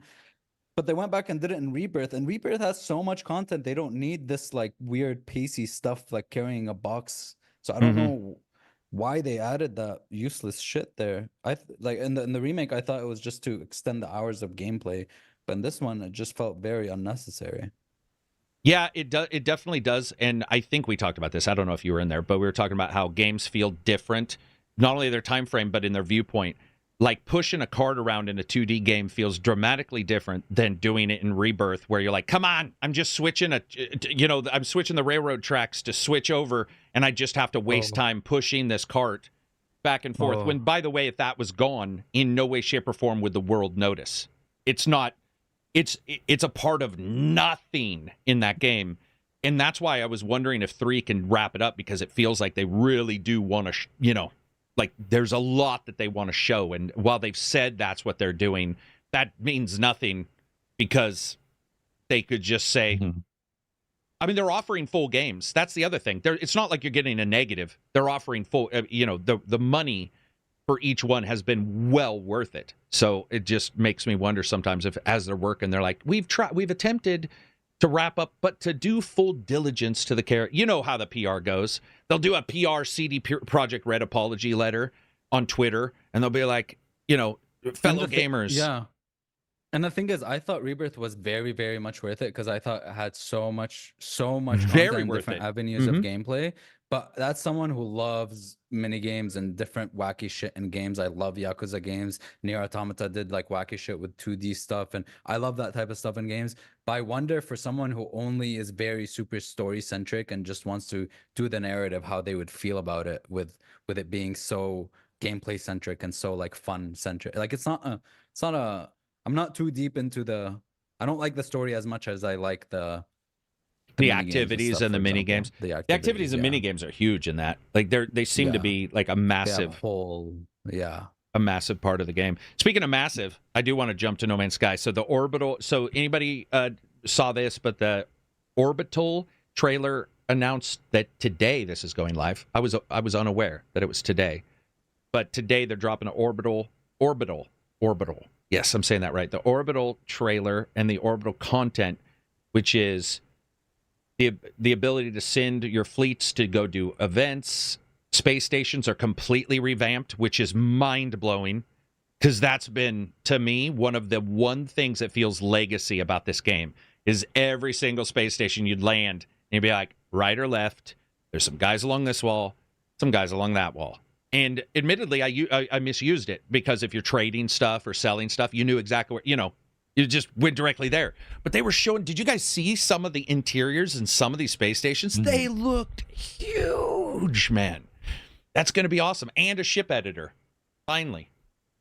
We're going to finally be able to actually adjust and augment the ships. They're not fixing combat, which sucks balls. It's terrible combat when it's on foot. Terrible combat. But, I mean, it's just shooting robots, technically, but drones. But it looks like they've added a bunch of stuff, and they didn't say this is the last. In fact, if you guys watch the end of this trailer, what does it say? More to come. And I'm all, more to fucking what to come? Like, what? My God, it looks phenomenal, man. The ship editor looks fun. I'm going to be messing around with that ship editor like a bunch. They also said you can now land on the ground, and the ships that are crashed can be salvaged for their parts. So, man, does it get you? Does this like make you go, I'm going to jump back in, or does it make you say it's too big and I'm not going back in? Is already like phenomenal in terms of the amount of content and stuff that they've added, but the thing that holds me back from it is always UI and interface. Oh, yeah. Oh man, yeah.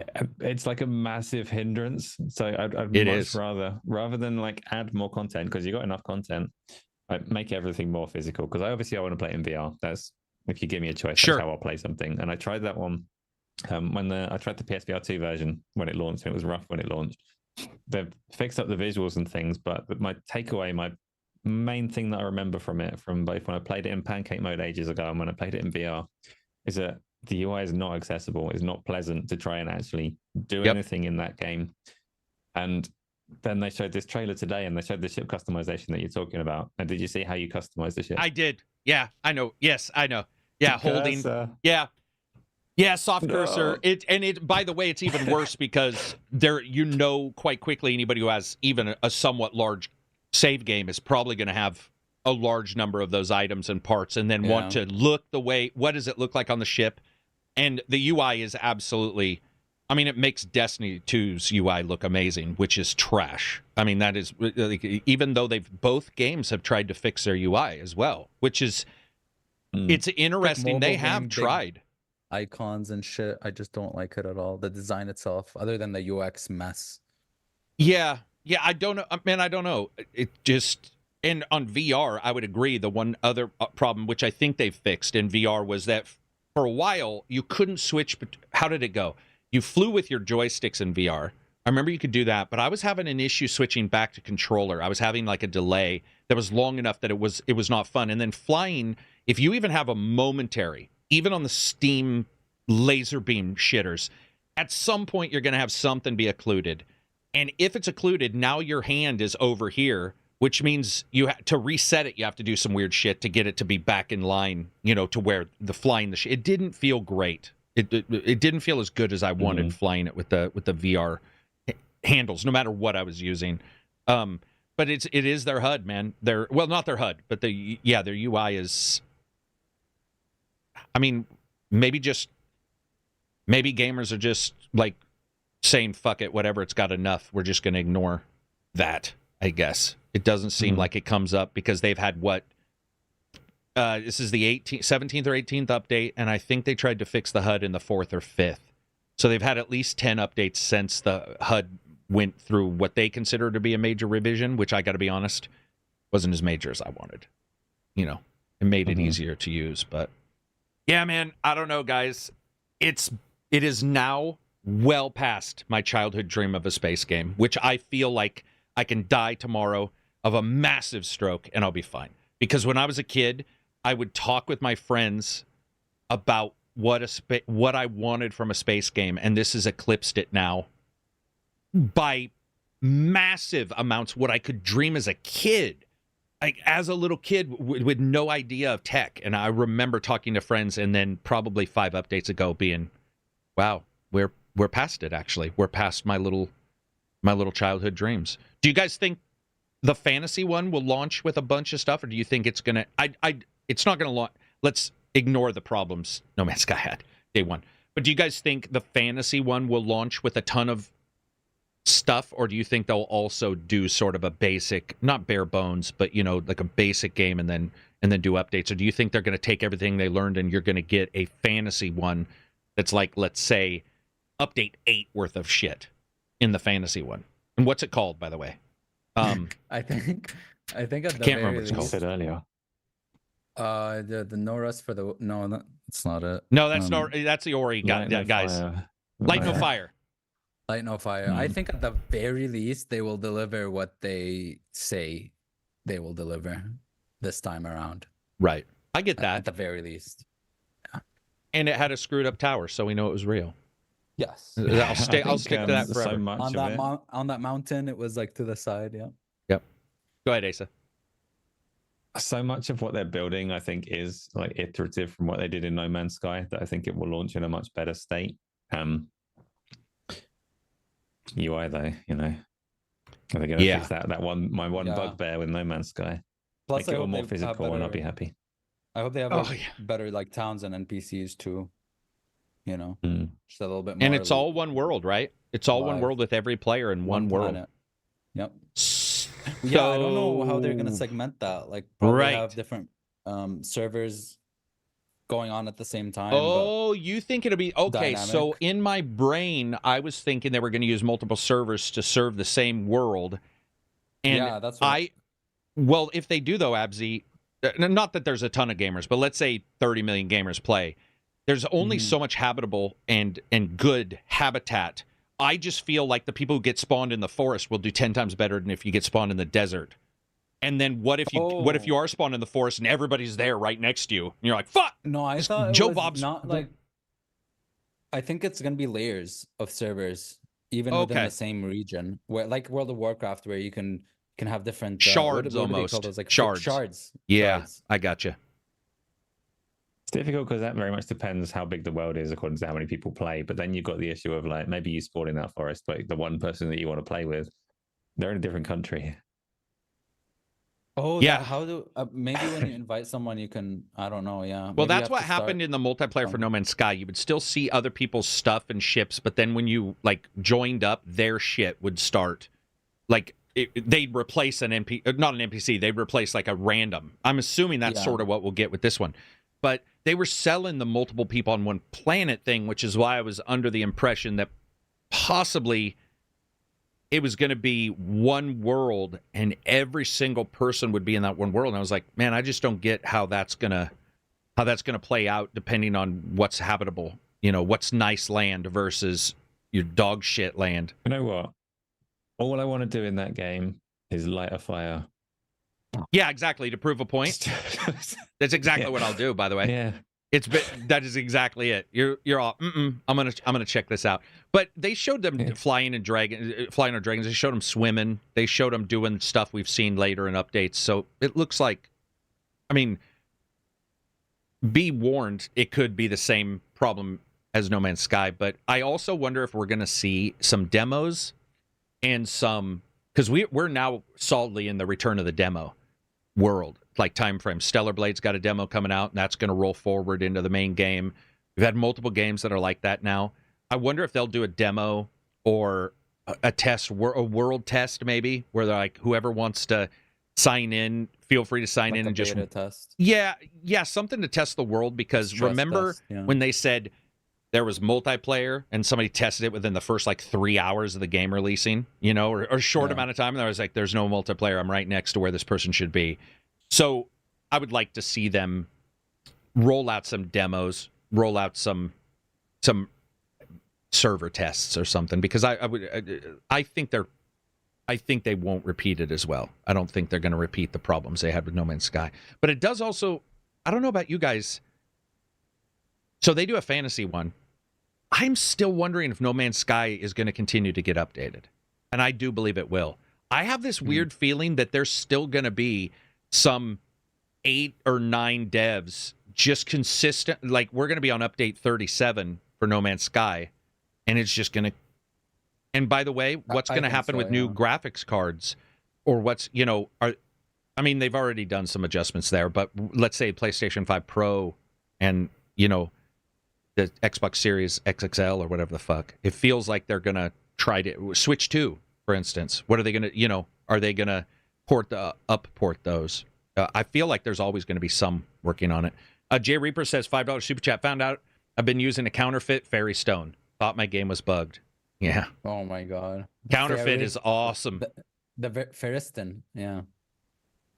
The what? It's spelled with an I. Oh, it's the counterfeit Fairy Stone. Yeah. It's Ferriston. Yeah. I just used it because I wondered if it was going to like teleport me to some stupid place or something, but I just threw it and it didn't do anything. So I have counterfeit Fairy Stones, and if you're in the wrong place, it also will just throw it up. And I got to tell you, nothing's worse than getting done with a big battle, and you grab that stone, and you're like, whew, and you don't see the magic around the stone, and you watch it go up, and you're all, oh no. And then it drops, and you realize you just threw $10,000 down on the floor inside of a cave, because it won't work in caves. There's a lot of places. I also noticed in some parts of the city, I had to go out and use it there. If you use it, there's a soft zone, I guess, where it does or doesn't work. But yeah, Jay, I've definitely seen that. Anything else to talk about when it comes to No Man's Sky and the awesomeness there? I mean, are you guys going to revisit it because of this, or is the UI that horrendous? I don't know. I feel like I would visit it with a friend or something. I don't feel like I would want to play it alone. Yeah. Yeah, it's fun exploring stuff. Go ahead. I couldn't tell you when, so I might revisit it, but when I'm looking like realistically, if I'm trying to set my time and mark it in the diary, I don't know. Don't know when I'll get to No Man's Sky. You don't want to promise? Because they're listening to this podcast directly, and they're tracking you directly. Like, when is he going to return? Looking here at other topics before we wrap it up. Days Gone devs working on live service game? Yep. More Sony devs working on live service games, but I don't know what the hell. I don't know if it's going to be in the same universe as Days Gone or a zombie game or, Is there a current zombie game that's live service in that way? You have State of Decay, but I wouldn't call that live service really. It's online, but it's not so micros or anything. Back 4 Blood. Yeah, and they're done. They've stated they're great game now that it's been patched, but they're moving on. Is there any other? Because I could see them do Days Gone and in some kind of, it'd have for it to last long. I don't know what, because killing zombies, you just want to do it for a bit. You're not gonna have it be your main game, right? Unless they do some crazy shit like Helldivers, where it's like a concerted effort to clear or something like that. Yeah, I think more live service should be like utilize the live service of the part in a good way, not just for the money obviously, but just for the gamers an advantage, where there's a reason for it being live service in any way. Like, oh my god, we're all working together to do this one thing, which I think Helldivers nails. Anything from you, Asa? Not really. Generally, like, do you feel a certain way when you learn that they're making a live service game? Do you take that as a negative or a positive, or completely neutral on it? I take it as a negative for PR culture. Sorry, I take it as a negative for PR. They're going to have a tougher time. I need to see it. I'm not a big fan of service games and how they usually adjust their mechanics, but I'm also... We're starting to use service games for so many things that some games I'm like, I don't know if that's really a service game versus just a game with some expansions later, and that you can play, that you can play away from the term. Yeah. Oh, dude. This term is becoming bigger than ever before. Crazy. They are definitely walking away. There's multiple companies who've talked about, constantly evolving. Maybe we'll use that, revolutionary. There's all these little terms they want to get away from that live service. Because the term does carry, it carries a bunch of weight. It's just the way it is. It's like Angry Centaur Gaming. Angry's in the name. It carries weight forward, even though it's ACG now. The term means something to people. Like that, it does. It just sticks with people. Live service has it's got a terrible weight to it that sticks with it. But let me say something right now on the podcast. I will bet anybody this happens. There's going to be either a zombie game, most likely a zombie game, but let's say it's one of these post-apocalyptic games that is identical to Helldivers in the fact that you are probably using a radio to communicate between groups, and you're reporting to each other where zombie hordes are, and they're going to mimic everything from Helldivers 2. I already know because there's already devs talking about it. It is for sure going. Helldivers 2 is seeing success. The live DM has already been attempted all the way. Vampire Masquerade. Not Ascension, might have been Redemption, had a live DM mode you could do with friends, and you could plop things down in live. That is a thing that people are going to... Trust me, man. I'm actually surprised somebody hasn't already started announcing games in that format. Now that Helldivers has worked, and they've got the zeitgeist behind them, we're going to see it a lot, until it fails 3 or 4 times, right? It'll have to fail a couple times, and then they'll pull it back and not push it as their biggest part of the game. Yeah. I don't know. Helldivers is awesome. We just have to see who takes the right things from Helldivers and not the wrong things and call it a game, yeah. And the right thing is, other than their launches, is just having a pretty solid game day one. And then pretty solid game. Sense of community reflected in the game day one. Yeah, and it has that sense of chaos like Dragon's Dogma 2, where things can go wrong, kill your friends and all that shit. I feel like we're going to see more friendly fire, obviously. But I wonder if they're going to also... So do I. Yeah, I wonder if they're also going to have the ability to loot the paid-for currency in-game like Helldivers, where it's like, yeah, we let our players just earn them in game or not. I think they also, with Helldivers, they did the same thing Dragon's Dogma did. It made activities communal, so you can see stratagems of other players. It doesn't even have to be accurate. Just like pawns aren't 100% accurate. They're a drivatar. Drivatars are amazing. I love the idea of drivatars on fours. I think that kind of sort of taking data and creating an alternative version works. It's a strand type game. It's right? Fuck. That ruined that conversation. It is a strand type game, but way before that, use that term. Man, come on, dude. Man, Absy, knock it off. It is a strand type game, though. But before he did those, I don't know what you want to term it, but it is that kind of thing. I love that. Yeah, the asynchronous, even asynchronous multiplayer, I guess. Yeah, just like leaving messages for other players. Right, leaving messages. That communal aspect of we're all here, Yeah, Every game but Death Stranding does it great. Next up, let's go. I'm just joking. What else do we have here? We have a list of other things. Larian Studios not make it. We talked about it. Max Payne remakes. We talked about that. Last thing, Overwatch style Marvel game. yeah. That got a response. Sorry. Go ahead, Asa. What do you think, man? I announced this. I've seen it, and it looks cleaner than I expected for a mobile game, but nothing about that remotely appeals to me. Nothing about. I think it's mobile, Steam, and something else. I could be completely misreading that. It's NetEase though, so I might just be associating them with mobile when I shouldn't. Oh, you might be. Yeah, you might be. Gotcha. Okay, but I like that you can see some structures crumbling. That's the best thing that I can say about that game from what I've seen. There's no way that I'm interested in touching a free-to-play Marvel hero shooter. Hey man, they took Hearthstone and people loved Marvel Snap, and now they're taking Overwatch, and people might love this too. And it's only on Steam and Epic. Yeah, it's not mobile. But you never know, man. I mean, let's just agree that the UI looks exactly like Overwatch. Like, come on, it's very Overwatch, but it might be fun, dude. I mean, Overwatch is doing very poorly right now. It's not the game it once was, so maybe this takes on the mantle. That's exactly my thought, is that could have been prior, probably was prior, but when you see Overwatch not really hitting it, right? You see it not really doing than other companies, rightfully so. This is the way, that is the way business works. You look, you're like, they're not hitting the genre they were the monster in. Let's hit that. That sounds weird, but you know what I mean. Let's go in there. I would say with a Marvel game, there are some huge issues, though, that I do want to point out, and that's that many of your superheroes in those games have unlimited flight, unlimited movement, unlimited. They're superheroes for a reason. They're not a guy with some guns that has a... Cool in fact, it was something Asa talked about earlier, that, if you lie a little bit about a monster's ability to see you, it's actually easier for you to just be okay with it. A lot of these characters have very specific very specific powers everyone knows of. For example, Iron Man's flight.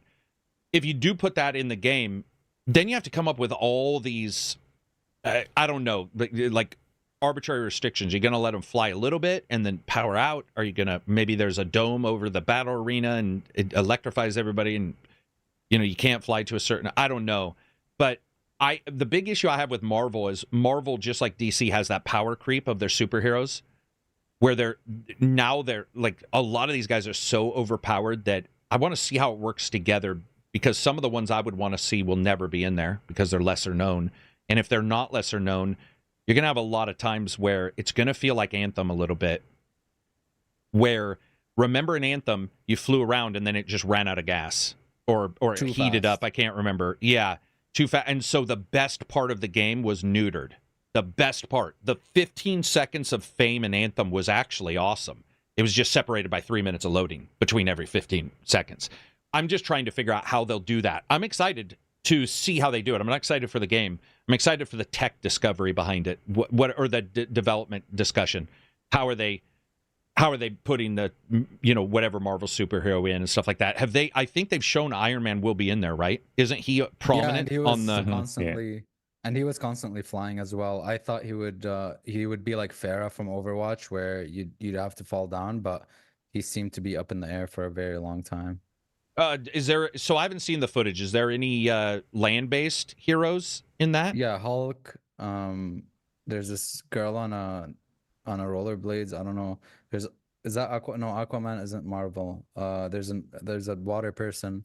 There's a I don't know a water lot of these person. characters. Sorry, I'm the worst Marvel. H2O boy. We'll call him H2O boy. Raccoon, the Rocket Raccoon. There's Rocket. So that's the other thing. You know how almost everybody has a ranged in Overwatch? I think almost everybody has a ranged in Overwatch. I'm wondering how you get Hulk. What's Hulk going to do? Spit at him? Is he going to... There's some melee characters in Overwatch. Are there just 100%? Okay. Yeah, like Doom. Oh no, actually, Doomfist does have some ranged. I mean, yeah, the Bridget is only melee. Okay, right? so yeah, but she's like a support. So they do it. Yeah, I don't know. Oh, it's Marvel. Genji, it's NetEase. Is that who you said, or is it Tencent? Is it NetEase or Tencent who's making this? Let me check. NetEase. It's NetEase. I've played a lot of NetEase game on mobile. Got a ton still installed, but they're mobile games, motherfuckers. There's you are not waking up looking at a NetEase game and playing it and going, that feels like a normal game. They're so that's what I want to see is how you translate it over. Did it? Okay. Yeah, it looked very mobile. All right. Well, such is life. I want to see the discussion of the development behind it. I'll give them a chance. Doesn't mean I'll like it or play it or in any way, shape, or form, celebrate it. But it is what it is. I don't really like them as a company either. If people think what we currently have in is Gacha one of the is Genshin Impact one of the worst for micros? Is that considered poor? What's one of the worst micro transaction games that we have now? Paradox. Diablo Immortal, but that's Diablo.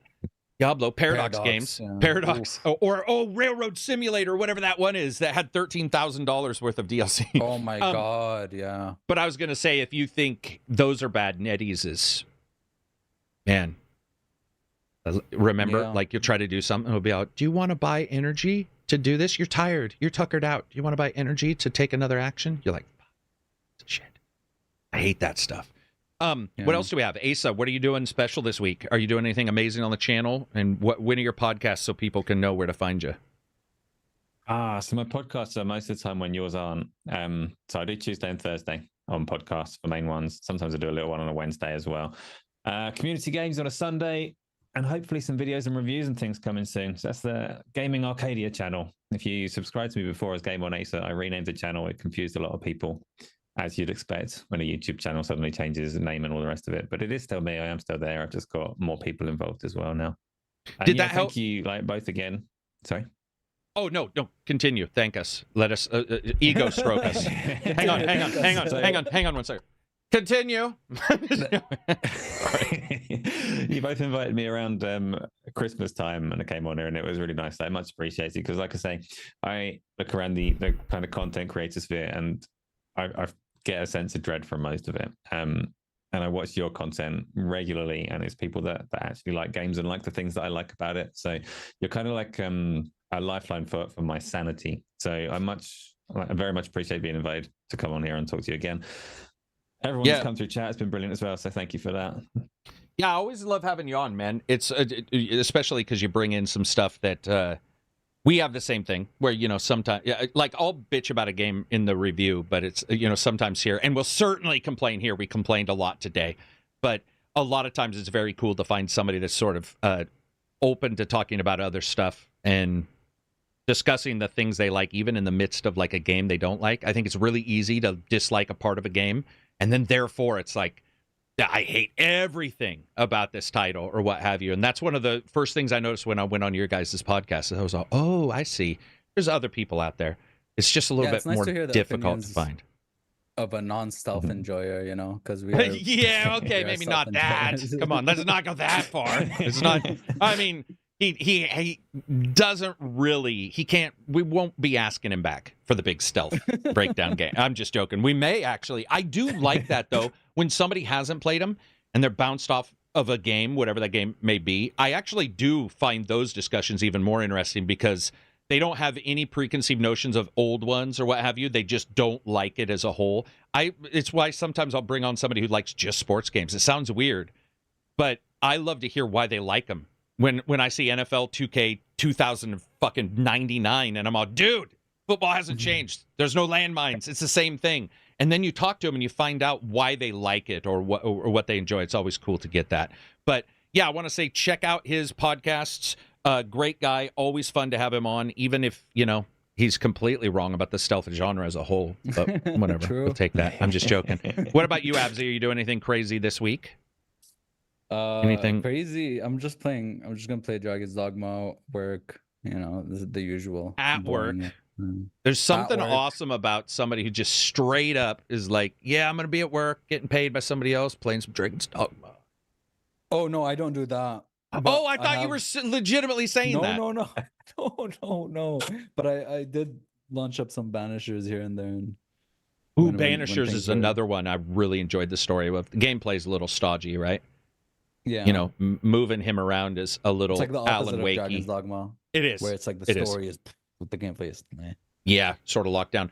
Everybody else, for me, you will see some videos from me. I'm going to try to do a top. I think I'm going to do a top. What are we in? April, or we're in March. I'm going to do a top April list of some games. April's a little lean, so that one I'll have to see how many games I can put on there. Butt Game is coming out. Yeah, Game is coming out. Butt Game is coming. Beg your pardon. And Stellar Blade. And then yeah, Butt Game is all it's known for now. But you see some reviews also in the mid. I would say be aware that April doesn't have a lot of releases, so I have a hard time creating content for absolutely no reason. Maybe I'll do a walk in the walk. I'll find a game to do a walk in the walk, maybe. Trying to think of what the hell that would be. I already did Forbidden West. I'll do a walk in the walk of... Nope. See, I can't even think of one. What's another big open world game? I mean, you can do Dragon's Dogma 2, but that's there's not a lot going on in that game. You can't talk about the story, that's for sure. But if you're walking in the walk, random shit might. Oh yeah, you don't like to go. It'd be called combat. Fighting the fight. Yeah. That's true. Christ, I feel like I'm always in a kata in that game. Yeah, it's just like you walk 3 feet. Anyway, I'll try to figure something out. Thank you everybody for showing up. You get a chance, check us out on podcast locations like Spotify, iTunes, stuff like that.